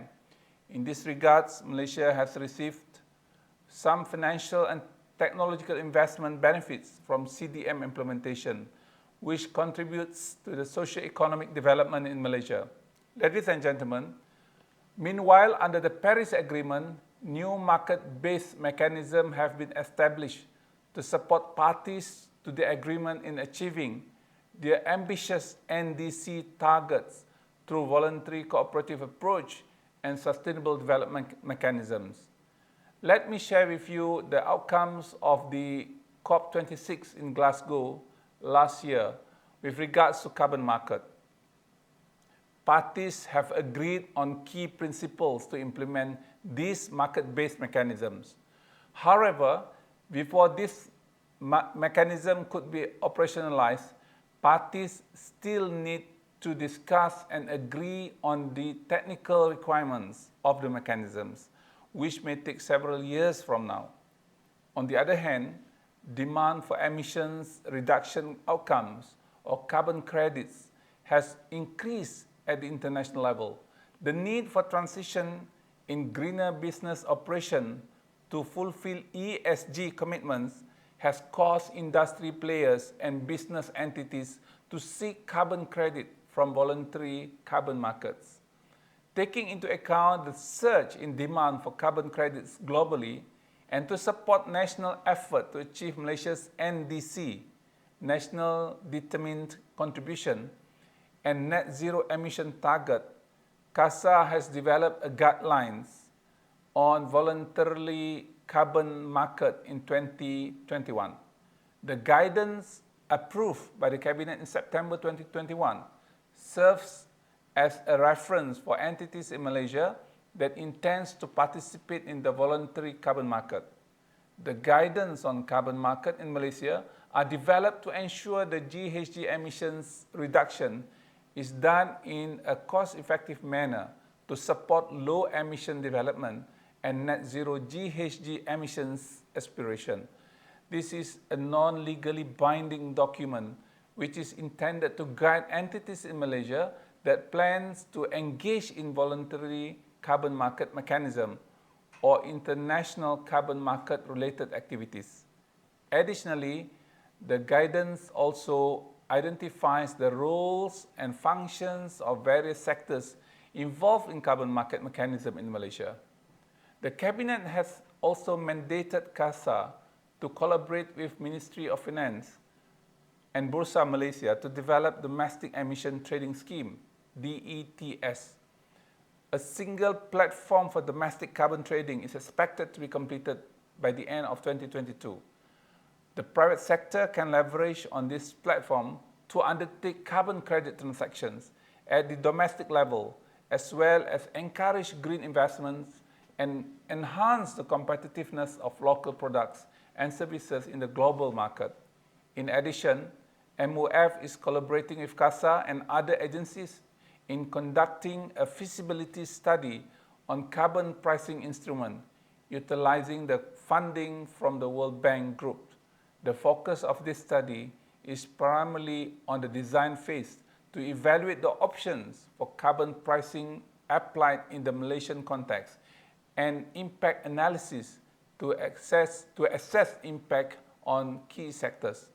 Ladies and gentlemen, moving forward, apart from guidance on the voluntary carbon market, CASA is currently developing a national carbon trading policy that will take into account the key principles of international carbon trading as agreed at the UNFCCC COP26 Glasgow last year. The initial drafting of the national carbon trading policy will involve consultation sessions with various stakeholders to obtain feedbacks and national needs and priorities. On the other hand, the government has also agreed for a national GHG center to be established under CASA as a central entity that manages GHG inventory-related data for more robust national reporting process to track the achievements of Malaysia's NDC and net zero aspiration targets, as well to monitor carbon trading transactions domestically and internationally. In this regard, the National GHG Center will play a pivoting role in implementing Malaysia's carbon trading policy. This is also aligned with CASA's role as the lead ministry to implement national climate change agenda and the National Authority on Carbon Trading Policy. Ladies and gentlemen, while the government is undertaking several initiatives to embark on carbon pricing, I encourage businesses and private sectors to assess their exposure to climate change related risks and be ready to embrace this push for a low carbon development. It is important for all of us to work together to implement our country's climate change agenda and our commitments under the UNFCCC. Ladies and gentlemen, last but not least, let me again express my sincere gratitude for having me here today. I hope this roundtable discussion will bring a better understanding on the national initiatives in building carbon market in Malaysia and contribute towards creating an attractive ecosystem for carbon market. I wish all of you a very fruitful discussion. Thank you. Wassalamualaikum warahmatullah. Thank you so much. Thank you, Datuk Sri Zaini Ojang. We're really pleased to be able to hear from CASA, Ministry of Environment and Water. This session is hearing from all of the key stakeholders in Malaysia's upcoming voluntary carbon markets. So the next person I'd like to invite is the CEO of our stock exchange, Bursa, Datuk Umar. Pleased to hear from you. Thank you, Datin, for inviting me on. Have we shared my slides? Yes, yes, we can see them. There we go. Thank you very much. Lovely. Well, good morning and good afternoon to all of those calling in from Europe and Malaysia, respectively. First of all, thank you for having me here virtually today as part of the EU-Malaysian dialogue, fighting climate change with market mechanisms. I'll be covering on Bursa's perspectives and realizations on building a carbon market in Malaysia, in particular the voluntary carbon market as a starting point. In my short presentation, I'll be covering some opportunities and challenges that we see challenging. Next slide, please. Over the next few years, Malaysia is considering three key mechanisms to achieve its NDC target of 45% reduction in carbon intensity by 2030. These range from the voluntary carbon market, in short, the VCM, the Domestic Emissions Trading Scheme, DTS, and of course the carbon tax. Next slide. At the exchange, our focus will be on the first mechanism, which is the voluntary carbon market, or VCM in short. Malaysia is starting with this as a more compliance-related mechanism. DTS and carbon tax need to go through necessary studies, as they must be done correctly, as these would have heavy repercussions on industry and general society. The VCM basically allows companies to purchase and retire voluntary carbon credits to fulfill their voluntary emissions reduction targets and to create a carbon neutral products for their customers. Next slide, please. As companies are beginning to take steps towards achieving their net zero aspirations, building a Malaysian carbon market is timely in this regard, as it serves as an important impetus to unlock a variety of benefits for our nation as we move towards a sustainable development. Some of the key elements include we would like to help companies with mechanism on carbon offsetting for companies to meet their low carbon commitments. We want to incentivize companies to fund their green projects and initiatives. We want to drive investments in technology and projects that drive the low carbon economy. We want to be an enabler for state governments to raise funds for the preservation of forests and biodiversity. We want to do our part in the global sustainable development agenda. And ultimately, we want to support Malaysia's low carbon journey by providing the necessary market mechanisms that spur actions. Next slide, please. But the exchange is in the process of developing the voluntary carbon market to support Malaysia's net zero aspirations and in hopes of building of a more vibrant and greener ecosystem for companies of all sizes. We want to provide an avenue for positive financial incentives to reduce emission levels. We also want to help ensure Malaysian companies are able to explore exporting their products to many countries that have committed to net zero emissions in the foreseeable future. We want to provide a market mechanism for companies to drive the diversification into technology-based and nature-based carbon credit solutions. Next slide.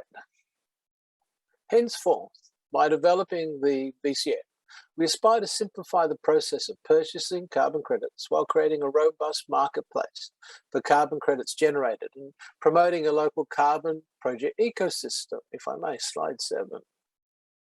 Just conscious of time. The VCM is intended to be a key enabler in Malaysia's efforts towards a low carbon economy by providing an easily accessible carbon market with competitive pricing in a manner that is both fair to suppliers and buyers and in line with the values attributed to carbon credits on international markets. The VCM will address existing challenges faced by buyers and suppliers. From the lens of the buyers, the VCM will solve their challenges in identifying high-quality projects, the need for more transparency and fair carbon credit prices, whereas the VCM helps suppliers by giving a clearer, more encouraging view of market demand for carbon credits and providing reference prices for carbon credits. Next slide, please. For the voluntary carbon market to be successful, an enabling ecosystem is required. This involves a variety of players from both public and private sectors, such as the government, to set the right policies and incentives for the VCM to be successful, and standard setting, clear messages to the market on the rules and procedures governing the carbon market, important role, validation and verification bodies necessary for the issuance of carbon credits according to globally recognized standards. This capability is presently rather lacking locally, and we would make it more expensive for carbon credits to be issued for local projects. Project developers, companies who handle carbon credits project operationalization, they need to have expert knowledge in applying international standards, procedures, and methodologies. There are some local project developers and many more regional and global project developers. However, ecosystems need to be developed in Malaysia to support it, as carbon credits projects have a medium long-term commitment periods. Project proponents are those who own the land or assets that are being leveraged to demonstrate additionality towards generating carbon credits. And last but not least, technical experts who will work with project developers to provide the expertise in assessing carbon mitigation potential. Slide 9. As we embark on building VCM, we've come to realize several key challenges in the Malaysian carbon market. These challenges can be summarized in 4 key areas. Growing but relatively small immediate demand for carbon market. About 35% of the top 80 Malaysian companies have short-term 2030 emission reduction targets, while 25% have long-term emission targets of 2050. Further, clarity is needed on policies that can support the scaling of the carbon ecosystem. There are plans for a supportive government policies, however, policy clarifications, for example, the rules of the VCM, such as the approach to Article 6 of the international participation, can further incentivize project development, scaling carbon market, and, of course, the infancy of the carbon project ecosystem.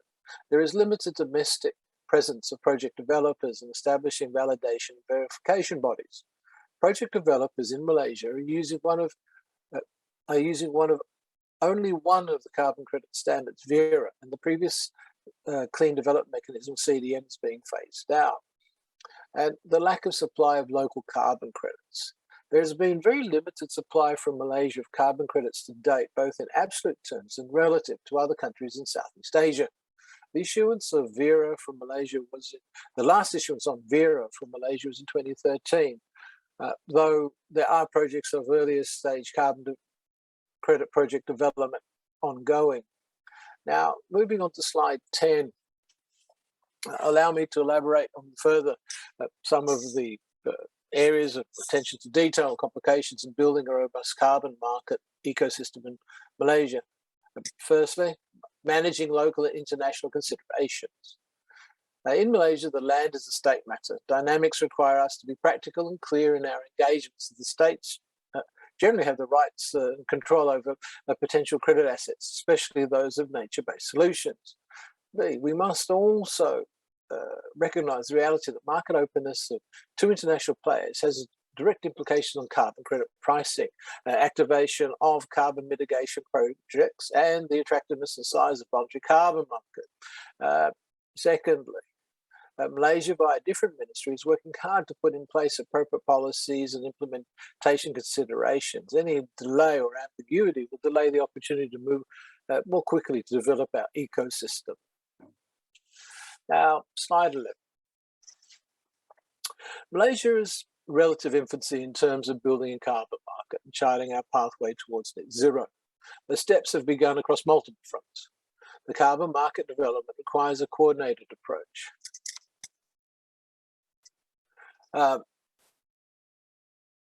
And appropriate investments and capacity building nation to build the ecosystem. We see the BCM as complementary, earlier start to market mechanism, while rigorous studies are being done by the government industry to set appropriate levels for the compliance-related instruments. This will also include a holistic view of related policies, such as reducing absolute emissions in the first place by incentivizing right practices among corporates and society.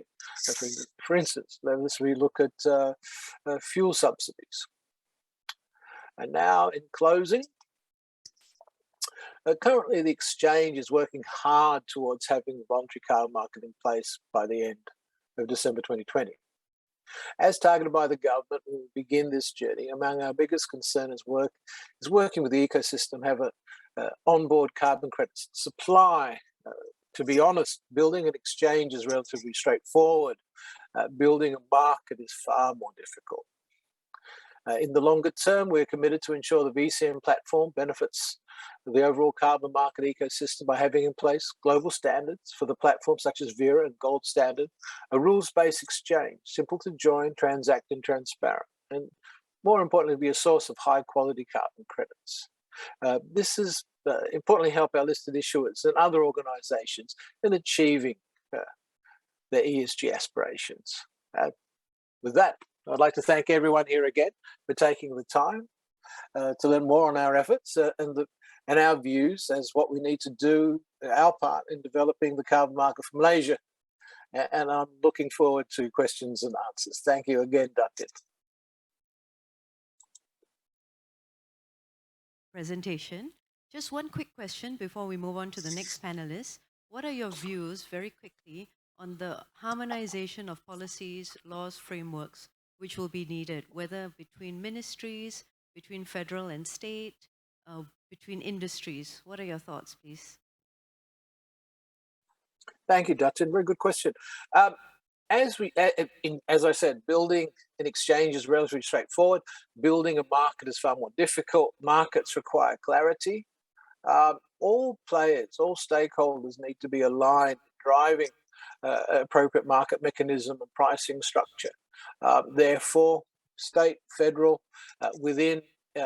particularly within the federal, we have Ministry of Finance, Casa Ketsa, as Dr. Sri mentioned, working together with MITI, working together with MOF. So we're looking forward to seeing some of the policy statements that are due in the fourth quarter of this year that will provide greater clarity to the market as to next steps and how we actually build. Because in our mind, we see it as a continuum. We have if you like, a voluntary market where we are encouraging good behavior. And then over the top of that, or beside that, over a period of time, we'll introduce a carbon tax. You will then see a compliance market commence, where the philosophy is quite different between a voluntary market and a compliance market. We tend to use the term carrot and stick, carrot being voluntary to create the value, where ETS is very much punishing emitters on predefined targets. Thank you, Dr. Umar.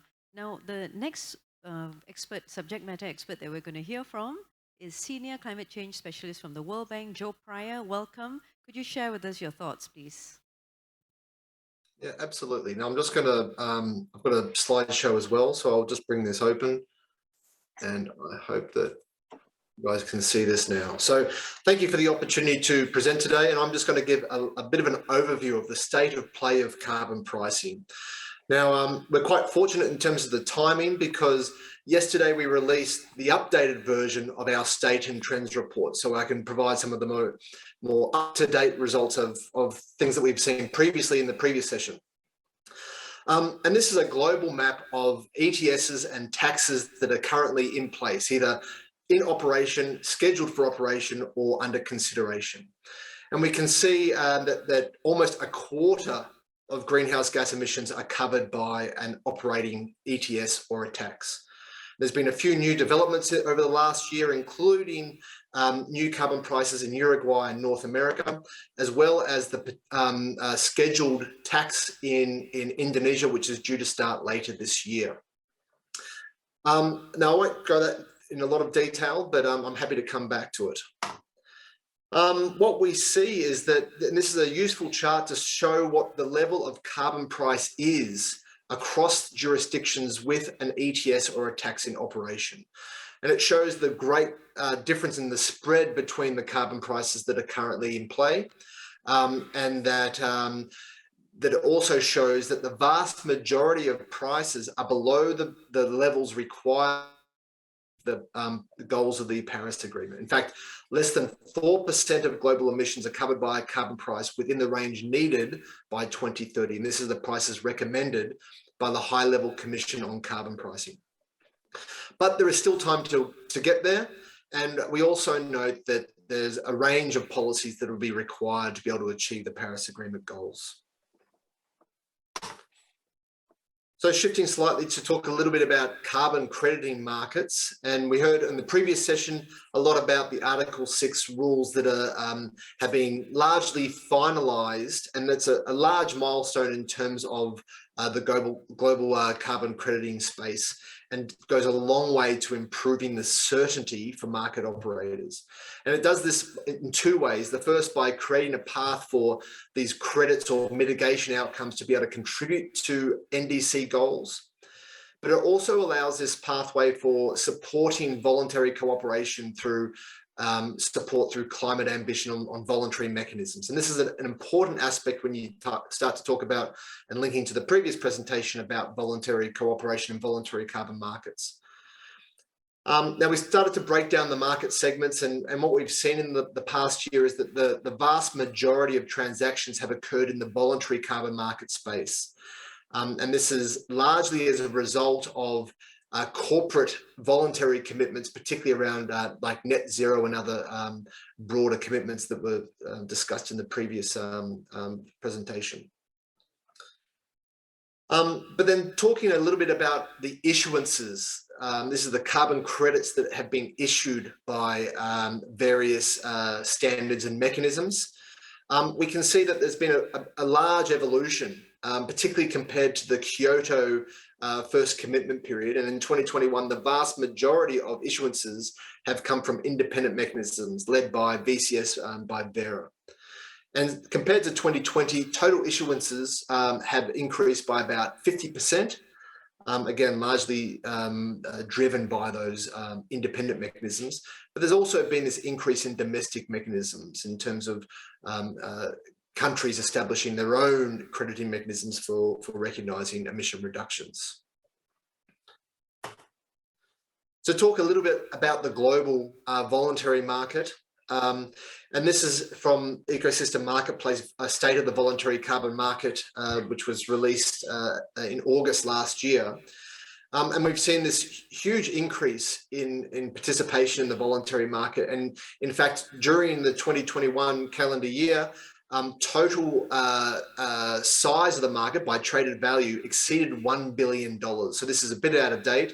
It was actually around $1.4 billion in 2021. And what I wanted to show is on the right-hand side, that in the voluntary market, far more so than in any compliance markets, purchasers value different types of projects differently. And because they're looking for projects beyond just emission reductions, but projects that might align better with their corporate values. And you can see that there's a difference not only in the volume, but also in the prices that have been offered and paid for those various types of projects. So I just wanted to finish off talking about drivers and some of the challenges for carbon pricing. This is particularly in relation to the mandatory mechanisms, ETSs and taxes. So in terms of drivers, obviously a key one here is about mitigation ambition. So using carbon pricing to be able to achieve NDCs and other broader pledges. The second is around managing climate risks. And in terms of the climate disasters and temperature and the like, and the global contribution that countries need to make towards that. But there's also the transition risks, and this sort of ties into the previous roundtable where there was this discussion about the EU's carbon border adjustment mechanism and trying to manage those fiscal and economic risks associated with that. And the last is around sustainable recovery and the role that carbon pricing can play in terms of shifting economies towards green jobs, which are more labour intensive, and green investment opportunities. There's also a big driver here around carbon pricing as a fiscal tool, being able to go through processes like environmental fiscal reform to increase revenue in a more efficient way than other revenue raising, such as labour taxes. And in 2021, we saw total carbon revenue exceed $80 billion, around $84 billion, which is a huge source of revenue and likely to continue to increase. So very just quickly on some of the key challenges, and this sort of ties together, I think, some of the other points that were raised, particularly in the previous session, around what is some of the challenges to implementing an effective and durable mandatory carbon price. And the first, which resonates home to me because of Australia being my home country, and we've had a carbon price and it got repealed, but communicating reforms is essential. And it's important to have policies, but also the communication of policies that resonate with the community. The second is around equitable and just outcomes and ensuring that vulnerable groups are not disproportionately disadvantaged. And again, revenue use is key to be able to do this, to make sure that those energy users, particularly vulnerable groups, are appropriately recognised in policy design. The third is the challenge around implementing a carbon price in regulated markets, and this significantly increases the complexity and the challenges to ensure that you have investment signals as well as signals to production and consumption patterns. And the last is around managing international competitiveness and the need to manage business stakeholders, as well as the actual risk of potential leakage, that is the potential shifting of production from the economy introducing the carbon price to an economy without a carbon price or with a lower carbon price. Now, hopefully under the Paris framework, because there's a requirement for NDCs for all, that this is a short-term issue as ambition is increased across all countries under the Paris framework. So with that, I'll pause, and if there's time for questions, I'm happy to take those as well. Thank you so much, Joe. Just one quick question before we wrap this session. Where domestic carbon credits are sold to foreign investors, can that be taken into account for Malaysia's NDCs? Yeah, thanks, Senator. So that's a good question, and it kind of depends. And one of the things that came out of the COP26 discussions and the finalisation of the rules is they left in a lot of flexibility as to how I guess export of mitigation outcomes or export of credits can operate in a compliance world and a voluntary carbon market world. And so essentially, there's this concept of authorizing mitigation outcomes. And once a mitigation outcome is authorized, it then must attract a corresponding adjustment. So what that means is that as part of reporting against your NDC, there needs to be an adjustment to the host country's reporting to ensure that the emission reductions are only counted once. So there's no double counting. So where those any exported credits are considered to be a mitigation outcome and authorized, and that will be necessary if they're going to be used for the purchases, a purchasing country, for example, meeting their NDC, then yes, there needs to be a corresponding adjustment, and that needs to be seriously considered for the host country in terms of whether or not that aligns with their overall objectives and potential to achieve their NDC outcomes. But there is this potential for voluntary carbon markets to operate and to I guess complement that sort of compliance market by not being authorized and to be able to contribute through, I guess, helping through investment undertaking those emission reduction projects. Now, we're yet to see how this will play out. There are no ITMOs or internationally transferred mitigation outcomes that have been transacted in the market.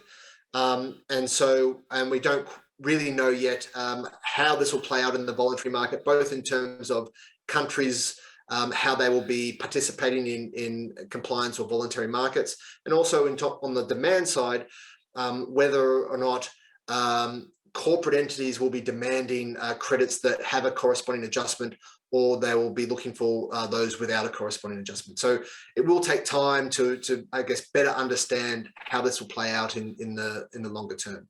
Thank you. So thank you again to Datuk Sri Zaini Ujang for contributing his recorded message, and of course to Datuk Umar and Joe for participating in this panel discussion. Back to you, Norman.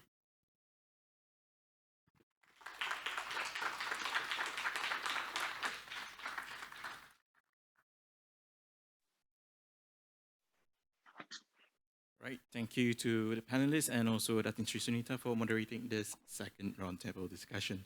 So we come to the next installment and the last roundtable discussion. We'll be looking at decarbon trading and international trade with our panel speakers, Dato' Sharon Moghzani from the Malaysian Industrial Development Finance MIDF Group Managing Director, Ms. Lynette Xiao, Managing Director for Saint-Gobain in Malaysia and Singapore, who will be joining us online, and Ms. Charlotte Wolfby, the Chief Sustainability Officer at Petronas. This session will be moderated by Dato' Sri Johan Raslan. Over to you, Dato' Sri. Thank you very, very much. Hope you can hear me. My name is Johan, and assalamu alaikum. Very good afternoon to everybody. On behalf of my panel, while they gather and take their masks off, I'd like to thank Embassy of France, YTL, Corporation Berhad. Really good to hear Tan Sri Francis' passion in this area. The delegation of the European Union to Malaysia, Climate Governance Malaysia, of course, Bursa Malaysia Berhad, and of course, Kuala Lumpur Business Club, very near and dear to my heart. Our topic for this roundtable is carbon trading and international trade. Many people say that carbon trading and other market mechanisms to deal with climate change will damage a country's competitiveness and ability to develop and build wealth for its citizens. Well, we're a trading nation, and so trading competitiveness is very key to us. So as we say in Malaysia and Singapore, so how? With us to chew over so how are three experienced speakers. Some are familiar and some a bit less so to us. Charlotte Wolfby is becoming familiar. She is Chief Sustainability Officer at Petronas. Charlotte is Finnish and British, and she's based in KL for a bit less than a year, I think now. Petronas is, well, Petronas.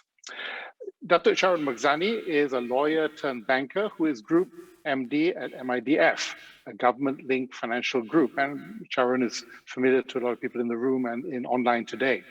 Lynette Xiao is Managing Director for Malaysia Singapore at Saint-Gobain. Saint-Gobain is a 350-year-old French multinational, best known for making building materials, especially glass, in those high-end buildings that you go to in CBDs around the world.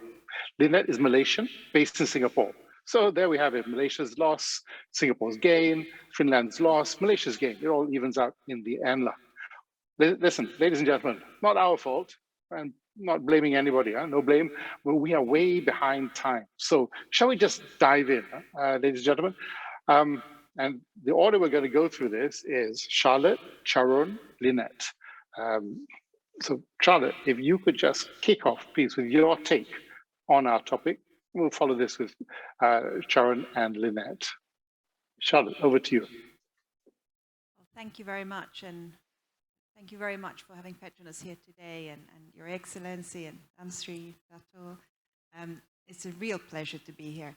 I don't really know where to start because you would have heard the previous panels. This is carbon pricing is a big topic, and kind of what do you really want to talk about? Because there's so many little smaller aspects you can dive in and have whole week conferences on, and I have attended those conferences, but I thought maybe I'd just summarize a little bit kind of what I've heard here today, and a little bit also how Petronas is responding.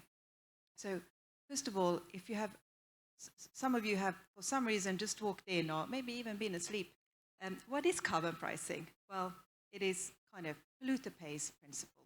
That's it, in summary. Now, what are the merits of carbon pricing? So I think we heard, especially in the previous panel, It is regarded as one of the most effective ways to reduce carbon across an economy. But it's not the only way. You also need to have other policies such as incentives for R&D and incubating new technologies, renewables and so on, and perhaps emissions performance standards and so on. So it works really well with other policies. However, it does not work so well if you have contradicting policies. So this is really critical, and I think we did not hear this from our colleagues from the European Union, but the European Union has been trying to work very hard to remove some of those contradicting policies. They exist in every economy, but it's an effort you must do because otherwise, obviously, it's not going to be so effective. Also, what else does the carbon pricing do? It promotes efficiency in the management and incentivizes investments in low carbon technologies and business models. It gives line of sight. Where should I put my money for the future? Well, carbon pricing tells me I need to put it into low carbon technologies. Business likes that kind of a policy. Clarity is really important. And then you embed it into your business models, just as they've done across Europe. And as we heard, it doesn't actually harm economies. And there's a brilliant report by the Carbon Pricing Leadership Coalition by the World Bank, specifically on this point around competitiveness. And we saw from France, I think it was almost like half of the emission reductions already delivered. And of course, you get revenues out of this. This is actually a way of generating revenue, but I'll stop any policymakers right there. This is not just for anything. This is actually to be spent in sort of virtual circle in things that will promote a more progressive and green economy and for the benefit of the citizens, of course. And there are many good examples out there. I think I read something about Egypt where they support education, but also in Canada, for instance, where if you as a polluter, you pay your dues, and then next month, people under certain sort of poverty thresholds get a check in the post. So there's a direct loop from polluter pays into the pocket of the people who need it the most. And there's all kinds of different schemes across the world of how this could be used, but ideally, it doesn't go into the black hole of plugging other finances. It needs to kind of be a virtuous loop. I don't want to talk too much about what should a good carbon pricing system look like, because I think we kind of heard that from our previous panels, but I just want to reiterate the FASTER principles as described by the World Bank, which is around fairness, alignment of policies and objectives, stability and predictability, transparency, efficiency and cost effectiveness, and reliability and environmental integrity. These FASTER principles are actually, they are relevant for any carbon pricing mechanism worldwide. So I think I will not talk too much about that because I know we're a little bit short on time. So how is Petronas preparing for all of this? So Petronas has announced back in late 2020 our aspiration of reaching net zero carbon emissions by 2050. And this means delivering cleaner energy and lower carbon solutions to people internationally. And so what do we do? Right now we are focusing on a number of things, but let me talk to you a little bit about what my unit does. So I have the great privilege of running a new unit called the Corporate Sustainability Unit. And what we really started out with is measurement, reducing, and removing. So we don't do all this work, but we kind of pull it together and coordinate it a little bit. But measurement is absolutely critical. You don't manage what you don't know or you don't measure. And as you also saw from our previous panels, when you enter into a carbon pricing mechanism, you actually need baselines, you need to be able to verify this because money is involved, it needs to be precise. And you also need to show the reductions that you have achieved and so on. So measurement's absolutely key. And in Petronas, we have announced publicly our support for the recommendations of the Task Force of Climate-Related Financial Disclosures. So in due course, we will report towards this. We've also report against the stakeholder capitalism metrics that were launched through the World Economic Forum. And we also signed up to the Zero Routine Flaring by 2030 initiative by the World Bank, which is also another reporting mechanism on flaring from the oil and gas industry more specifically. Around reducing, we're obviously driving energy efficiency very hard, reducing flaring and venting. This is something that Petronas has been working on for many, many years. Late last year, for instance, we just concluded 8 projects. It was here in Peninsular Malaysia, Sabah and Sarawak, and that will reduce our annual emissions between 3 to 4 million tons of CO2 equivalent. So these are just some examples. There are many, many more. And on the removing side, because this is very important from a net zero carbon emission perspective, it talks about carbon removals. We saw that on some of the slides again. Petronas is looking proactively whether Malaysia could be a hub for carbon capture and sequestration. So that's something that's very interesting. And this is an engineered way of removing CO2 from industrial processes. But we're also considering our role in nature-based solutions, as we heard and presented in the previous panel. So I would say that what are the sort of maybe my guidance? So I'm no expert on carbon pricing, but I worked in businesses who've been very much subject to carbon pricing for many, many years. So what would my guidance be for companies that are just starting out on this? And I would say, yes, it is kind of a compliance agenda, but it is a growth agenda. Almost, it depends who you ask, but there are estimates out there. We're talking about $240, $250 trillion will be invested into the energy systems in the next 3 decades, in line with sort of the net zero carbon aspirations. So these are the estimates. That means tremendous business opportunity. And this is, of course, again, what we see, what's sort of driving the innovation in Europe from our previous speakers. So really turn this opportunity into a growth opportunity for you. Also, and in Petronas' case, so we see this as a really great opportunity. Of course, natural gas is there to replace coal. We're scaling up renewables. Also, we're looking at all kinds of new things from bioenergy, hydrogen, circular economy, etc. So we have a lot of innovation and partnerships in this space. And I would also say that other companies should kind of get going, because the direction is clear. We're not going to go in any other direction than in a low carbon direction. So measurement, absolutely key. The protocols are out there, and here in Malaysia, there's some great business groups that offer a lot of guidance and tools and training, such as the Business Council for Sustainable Development, the UN Global Compact, Malaysia and Brunei, and mention just a few. So I would say start your measurement, work on your reduction, but also turn this situation into an opportunity. Thank you. And one more thing, actually. You have to throw skills and resources at this too. It won't happen just on the side. Don't add it to somebody's afternoon job. This needs to be done with gusto and determination. Only that way you will turn this into an opportunity. Add that as well. Thank you.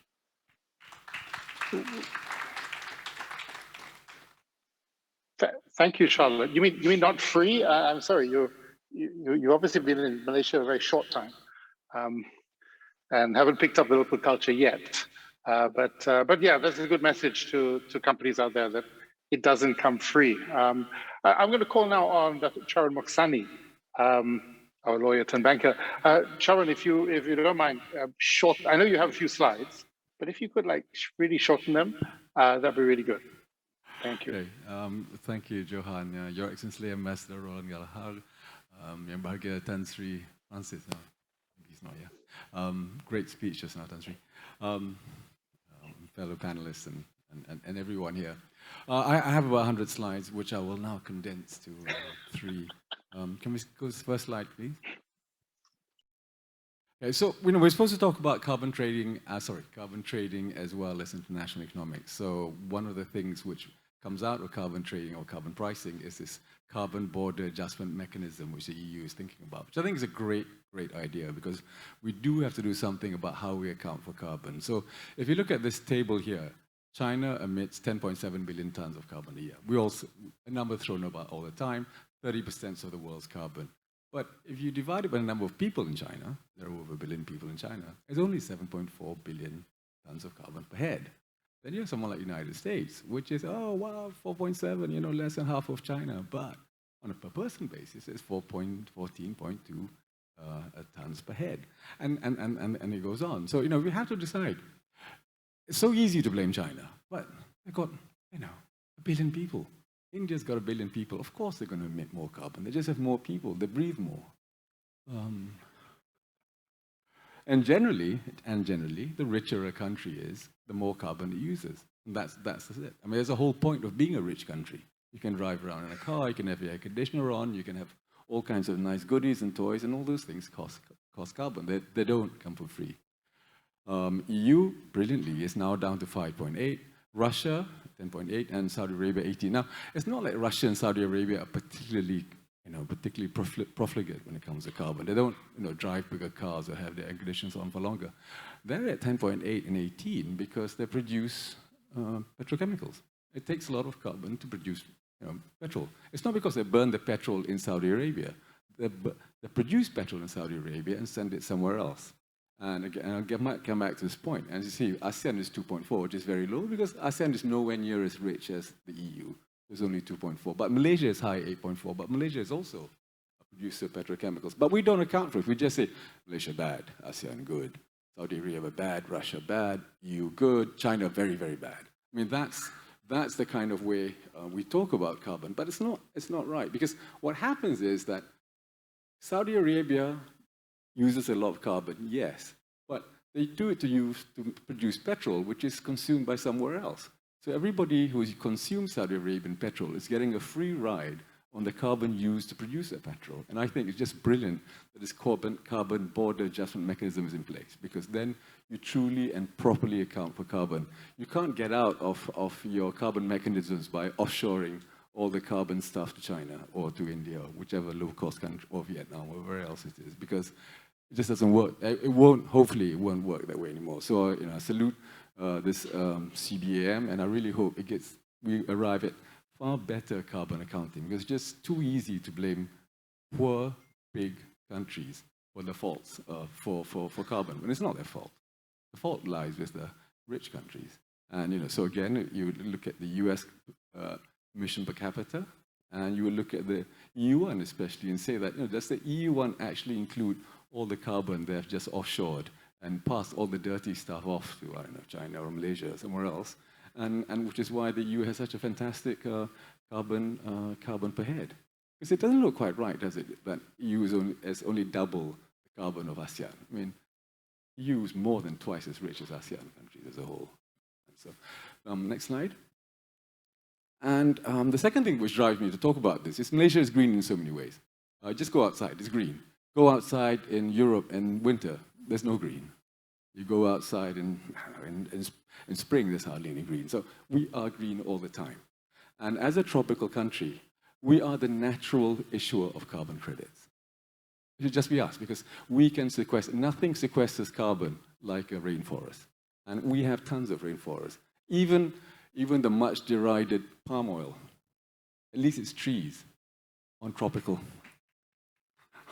soil, and that sequesters carbon as well. So we are the natural issuer of carbon, and you know, and on top of sequestering carbon, we've got lots of carbon projects. MIDF, we're very happy because we sponsor a lot. We finance lots of RE projects, including a mini hydro project in Sabah, which is again the way forward. Next slide, please.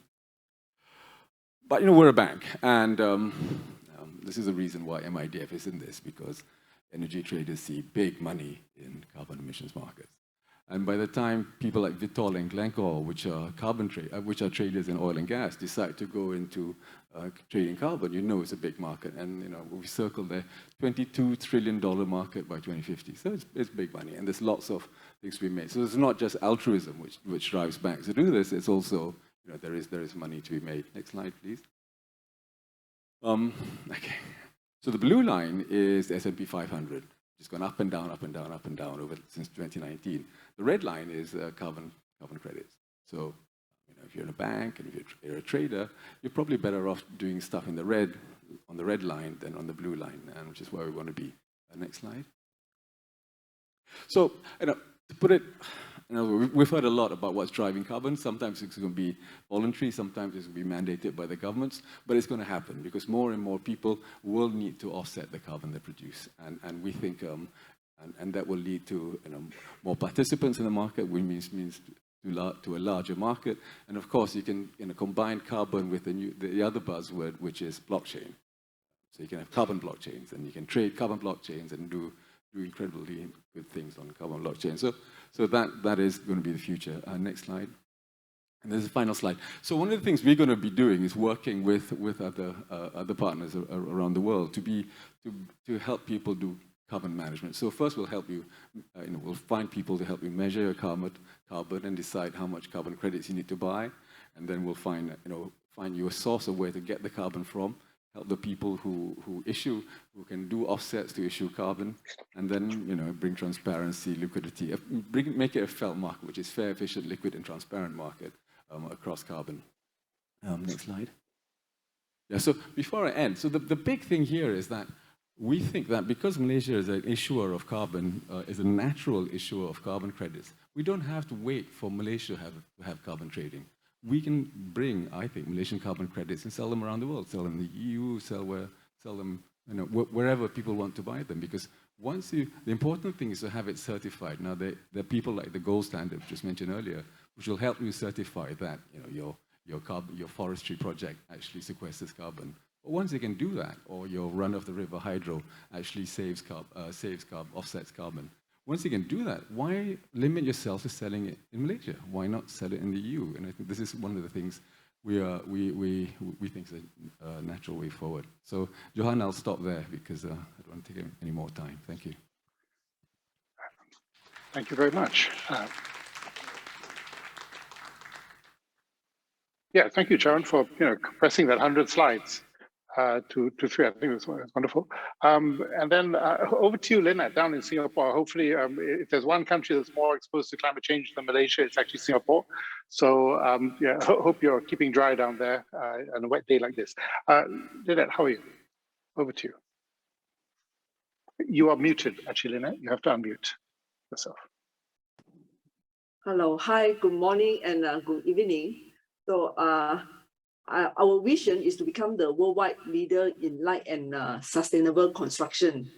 In a world moving towards a net zero carbon, Saint-Gobain aims to provide a full range of solutions that address 3 major issues of our time: drastically reducing the 40% of CO2 emission linked to construction, protecting natural resources, and facing the challenge of rapid urbanization in emerging countries. So our strategy includes a transition to a low carbon economy through risk management and the expansion of our markets, including through the identification of new opportunities. The implementation and results of this strategy are included in scenarios to limit the global warming to under 1.5 Celsius. So Saint-Gobain plays a key role in building a carbon neutral economy. So the group continues to make significant progress in environmental and social matters in 2021, allowing it to reduce its footprint while maximizing its positive impact in line with our growth and impact strategy, and thanks to the strong commitment of our employees as well. Okay, so what are the main action levels to achieve the net zero emission? So Saint-Gobain's main emission come from the fossil energy used in our processes and from certain raw materials with a high carbon content. So significant emission also come from the transportation of our raw materials and also the finished products. So various programs and tools have been put in place to support this achievement, like example, a cross-functional R&D program on CO2 and also energy, the implementation of internal carbon price, the introduction of a CO2 target in the long-term incentive for our key executives. So beyond Saint-Gobain, what impact would this have on our value chain? Saint-Gobain is a major player in the building and construction value chain. So building and construction accounts for 38% of global greenhouse gas emission. So 75% of these emissions are related to the energy consumed for heating, cooling, domestic water, and 25% of these emissions are related to the embodied carbon in the materials used for construction, transportation, etc. So to move a sector towards a net zero emission roadmap, the following actions are very important. Number one, ensure that new and current buildings are as energy efficient as possible. So Saint-Gobain, we develop and market many solutions for energy efficiency. So ensure that the remaining energy used for this building is decarbonized energy. The third thing is design building with a less carbon intensive solution. And last but not least, ensure the solution developed and sold by Saint-Gobain are carbon neutral. This is the purpose of our commitment. So we have, in Saint-Gobain, we have announced the creation of an internal carbon fund. So it will be based on the internal price of carbon for air travel, car rentals, and also energy consumption in building, and with a possible extension. So the funds will help promote and accelerate sustainable initiative. So with an internal carbon price of 30 euros per ton, based on the 300,000 tons that these various items represented over the year in 2019, we would virtually have a fund of 9 million euro. That's a good starting point. So this fund can be used to finance the renovation of some of our buildings, to implement soft mobility solution, and to support any initiative by employee to make our daily action and work more sustainable. So in a competitive and globalized market, how can we intend to bear the additional cost of a carbon neutrality in the face of companies that do not commit to this type of approach? Okay, in the current context, increasing pressure from investor, and above all, the market is leading most players to commit to decarbonization initiative, to reposition part of their offer and to reduce their impact. In order to guide customers and consumers towards more environmentally friendly solutions, which are often more expensive, transparency of information concerning carbon impact is one of the key issues on which Saint-Gobain is positioning itself, as it will give everyone visibility on the environmental and even financial benefits in the medium and long term of a low carbon solution. So to a large extent, the limit in terms of decarbonization are not technical, but linked to the fact that with current technologies, the cost of a decarbonized product can be much higher than the carbon intensive product. One way to solve the problem is to increase the cost of a carbon intensive product, for example, by setting a price on carbon. Another solution is to reduce the cost of the decarbonized option. This is where R&D can help increase the efficiency and reduce the cost of the option available to us, or identify a new ones. Thank you.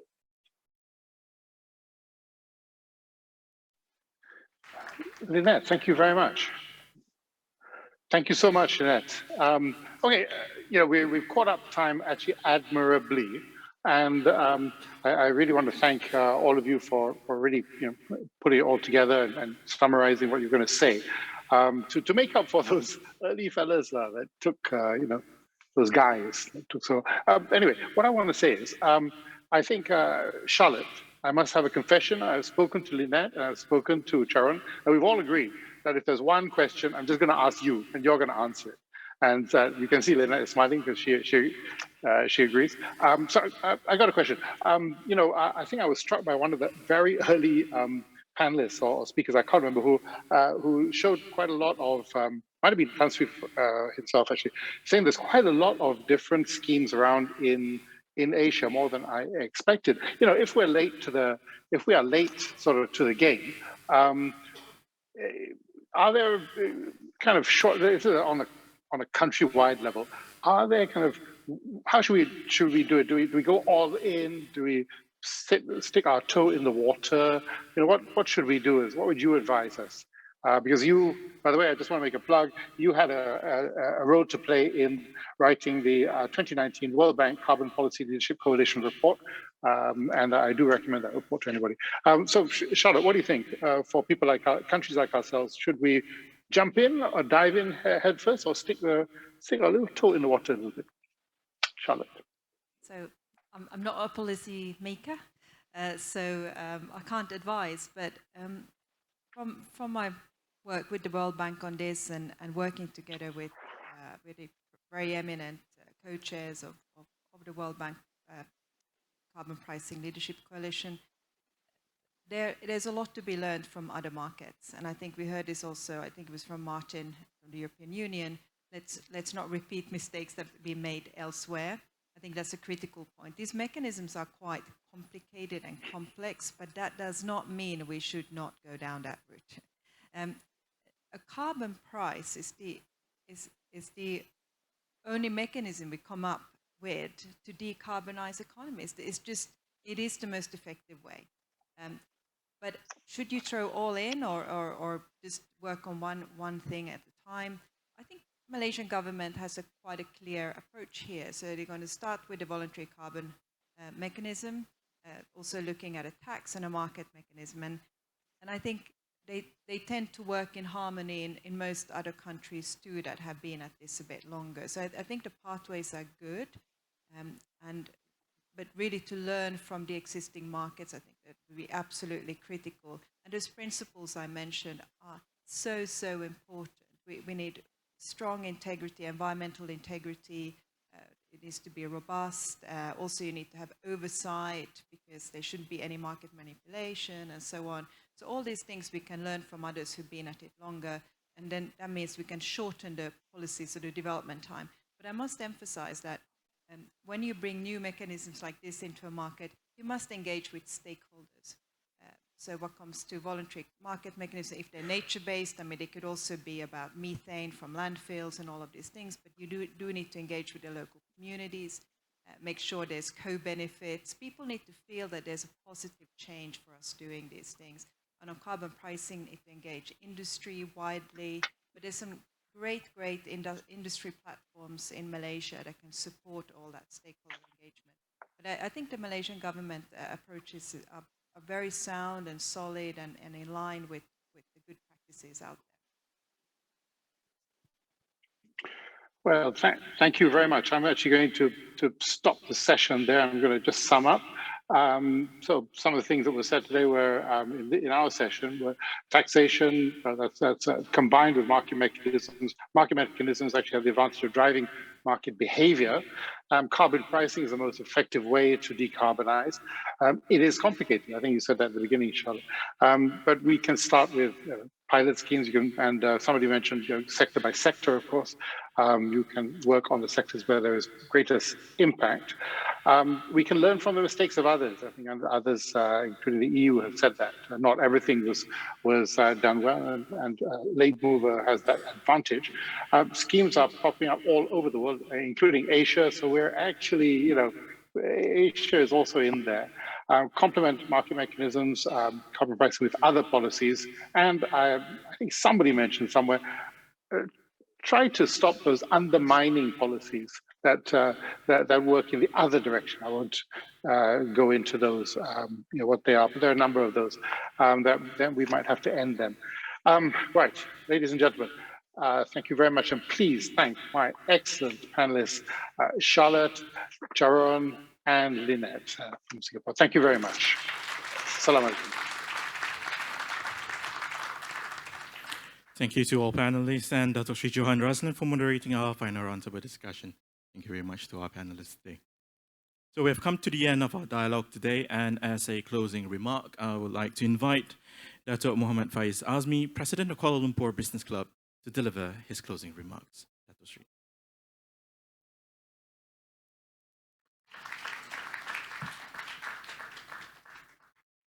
Thank you. His Excellency, Mr. Roland Galahag, the French Ambassador to Malaysia, Tan Sri, Datuk, ladies and gentlemen, Assalamualaikum warahmatullahi wabarakatuh, and good evening. First of all, I would like to thank the French Embassy and Ambassador Roland for inviting the KLBC to be involved in this important EU-Malaysia forum. KLBC, or Kuala Lumpur Business Club, was established in 2003, some 19 years ago, and we still have money in the bank, and has been very active in helping discourse and networking between companies in Malaysia, and also with stakeholders both in Malaysia and abroad. The KLBC board agreed in 2020 to make climate change one of its key agendas, and it is in this context that KLBC is here today. In fact, one of our board members was a panel today in the last session, Dr. Charon. The premise today of the various panels is that while governments have an important role in terms of leadership and setting a policy framework, the corporate sector and the market mechanisms in particular are key to making meaningful changes. Market-based solutions and interventions are needed to align the interests of society and businesses while still making profit. We heard from the ambassador why the EU is focusing in this region. He mentioned that our region, Indo-Pacific, contributes 57% of the global carbon gases and is expected to account for 70% of the growth between now and 2030. He also expressed the view that the EU are happy to help Malaysia in our green transition plans, and in that context, forums such as these are part of that help. Later, we heard Tan Sri Francis Yeo, in his words, saying that we needed leadership and zeal. And that is something we need not just in governments, but many from you in the corporate sector. In his session, while sharing what YTL had done, his key message is that carbon tax is the key step in the right direction. We also had an interesting panel moderated by Mr. Koo from BFM on carbon markets in the EU. We had a useful introduction to ETS and its recent revisions. Essentially, the way it works is companies are given a cap, and if you've got a bit spare, you trade it. This has generated, obviously, some new revenue streams for states when these allowances are traded. And of course, this is an early win. Stripping out the impact of the recent energy crisis, the EU emission numbers compared to 2019 have dropped 4.4%, so clearly it's working. It was also seen that the EU ETS model is being considered in other jurisdictions. CBAM 2 was explained, which was really resulting on charges on goods that are imported into the EU. Clearly, it's to incentivize other countries outside the EU to do their part, but I see it more as an anti-abuse provision. However, there were cautions noted, meaning the impact to the population as these taxes are generally passed on to consumers. It's a zero-sum game, right? And the need for a holistic series of policies and not just focusing on carbon pricing is needed to successfully reduce GHG gases generally. We also had a panel on the Malaysian plans, moderated by the redoubtable Datin Sri Sunita, which had a recorded session from our CASA SecGen, Sri Zani Ujang. Now, he mentioned a few things about Malaysia's plans, and in particular about, please help us, global community. With regards to the carbon markets, while commitments have been given, he did make the point that many of the details and frameworks would take some time to iron out. And that's why in September 2021, the Malaysian government approved the voluntary carbon market framework. And he also mentioned about a World Bank study working towards a national carbon trading framework. These are all good things. But I think the best thing he mentioned was centralizing the GHG data in CASA, because we really need robust and reliable data. Our CEO Bursa mentioned the three initiatives Bursa is working on, not just VCM, but also carbon tax and domestic trading. We also had a fascinating presentation from the World Bank, where I noticed that forestry and land use seems to be where many of the VCM projects seem to be. Good for us, because in Malaysia, our forest and tree cover is about 73% of the country. Forest cover about 50, but if you believe Charon's slides, it's 58. Not sure where MIDF gets those numbers. Anyway, clearly not. Mine says 0. Our final panel, moderated by my ex-boss, the very lively Datuk Sri Johan Raslan. So we heard from Charlotte from Petronas and some of the corporate concerns. Yes, carbon taxes do encourage emission reductions, but the revenue should be used judiciously to solve the problems in the country. It is really for, as she puts it, virtuous purposes. She mentioned the Petronas net zero target by 2050 and some of the transition plans. But my main takeaway was her advice to start your measurement and also looking at it as an opportunity, not just a cost. Datuk Charon was provocative as usual, pointing out that emissions per capita shows Malaysia per person are actually higher than China. And also US consumers are consuming twice as much as the Chinese. So why pick on China? Just because it's 30% of global emissions. He also observed that oil-producing countries generally have very much higher emission numbers anyway per capita.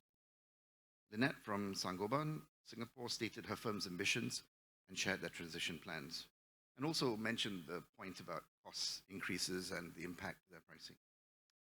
So in summary, to me, there are kind of 4 takeaways from this webinar forum. First, that we do need more leadership and zeal from both government and the corporate sector, fast. Second, we note that the collective commitments currently made by governments will only lead to maybe 2 degrees if we're lucky. So much more needs to be done sooner. You can't wait till 2050 and then do your transition plan. So we need the transition plans now, please, and they need to be bolder. Third, we all need to learn more about carbon markets as a topic, and quickly. Participating and supporting thoughtful insights and in conversations like we've had today from key actors in the domestic as well as the EU are, in my mind, critical if you want to get it right in a short window of time. And finally, Malaysia is not immune from what's happening around the world. Our emissions may indeed be less than 1% of global emissions, but the recent flash floods and sheer volume of rain we've had this year alone is staggering. My house got flooded today, first time in 30 years. So thank you again for being given this opportunity to speak, and I wish you all a safe journey home this rainy day. Thank you. Thank you very much, Datuk. We'd like to have you remain on stage later. I would like to invite Datuk, as well as His Excellency Olen Gadarag, Ambassador of France, His Excellency Morten Poulsen, Ambassador of Norway, Mr. Timo Guzman, Deputy Head of Mission Delegation of the EU to Malaysia, Datuk Muhammad Faiz Azmi, President of Kuala Lumpur Business Club, Datuk Cheong Lun Lai, Deputy Secretary General of the Ministry of Foreign Affairs Malaysia, all panelists and moderators on stage for a group photo.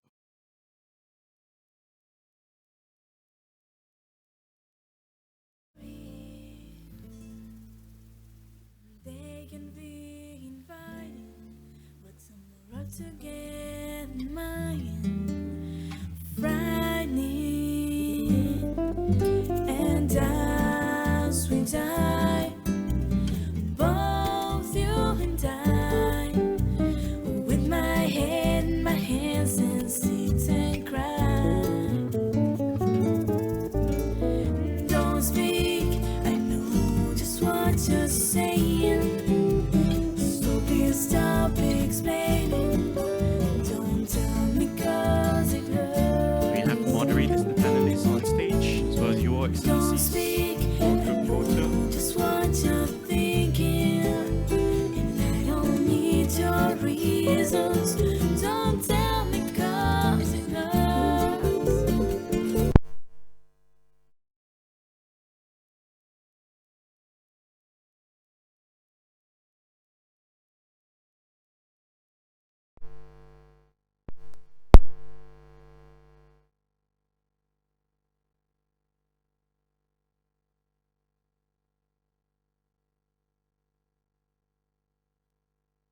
Yes, you can remount.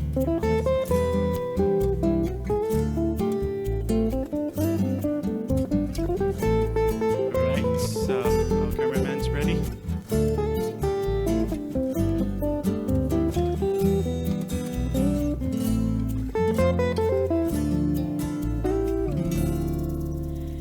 You and me, I can see you sighing. Are we? All good? Don't speak. Thank you so much, all panelists, your excellencies, and Datuk. Put a round of applause to our panelists and our guests today. And on behalf of the organizing team, we'd like to thank all our speakers, panelists, distinguished guests for spending your time with us in discussing an important dialogue today here at Ritz-Carlton, special note of thanks to the Embassy of France as the main organizer, Chancery Sir Francis Yeo and YTL Corporation for the venue sponsor. And this dialogue is also supported by the delegation of the European Union to Malaysia, Climate Governance Malaysia, CGM, Bursa Malaysia, and Kuala Lumpur Business Club. Thank you once again. To our guests, thank you very much for your support, and we'd like to invite you to join us in our cocktail reception after this. Have a good evening and a great week ahead. Where Thank there's you. a will, there's a way, kind of beautiful. And every night has a day so magical. And if there's love in this life, there's no obstacle that can't be defeated. For every tyrant, a tear for the vulnerable. In every lost soul, the bones of a miracle. For every dreamer, a dream, we're unstoppable. With something to believe in. Monday left me broken. Tuesday I was through with hoping. Wednesday my empty arms were open. Thursday waiting for love, waiting for love. Thank the stars it's Friday. I'm burning like a fire gone wild on Saturday. Yes, I won't be coming to church on Sunday. I'll be waiting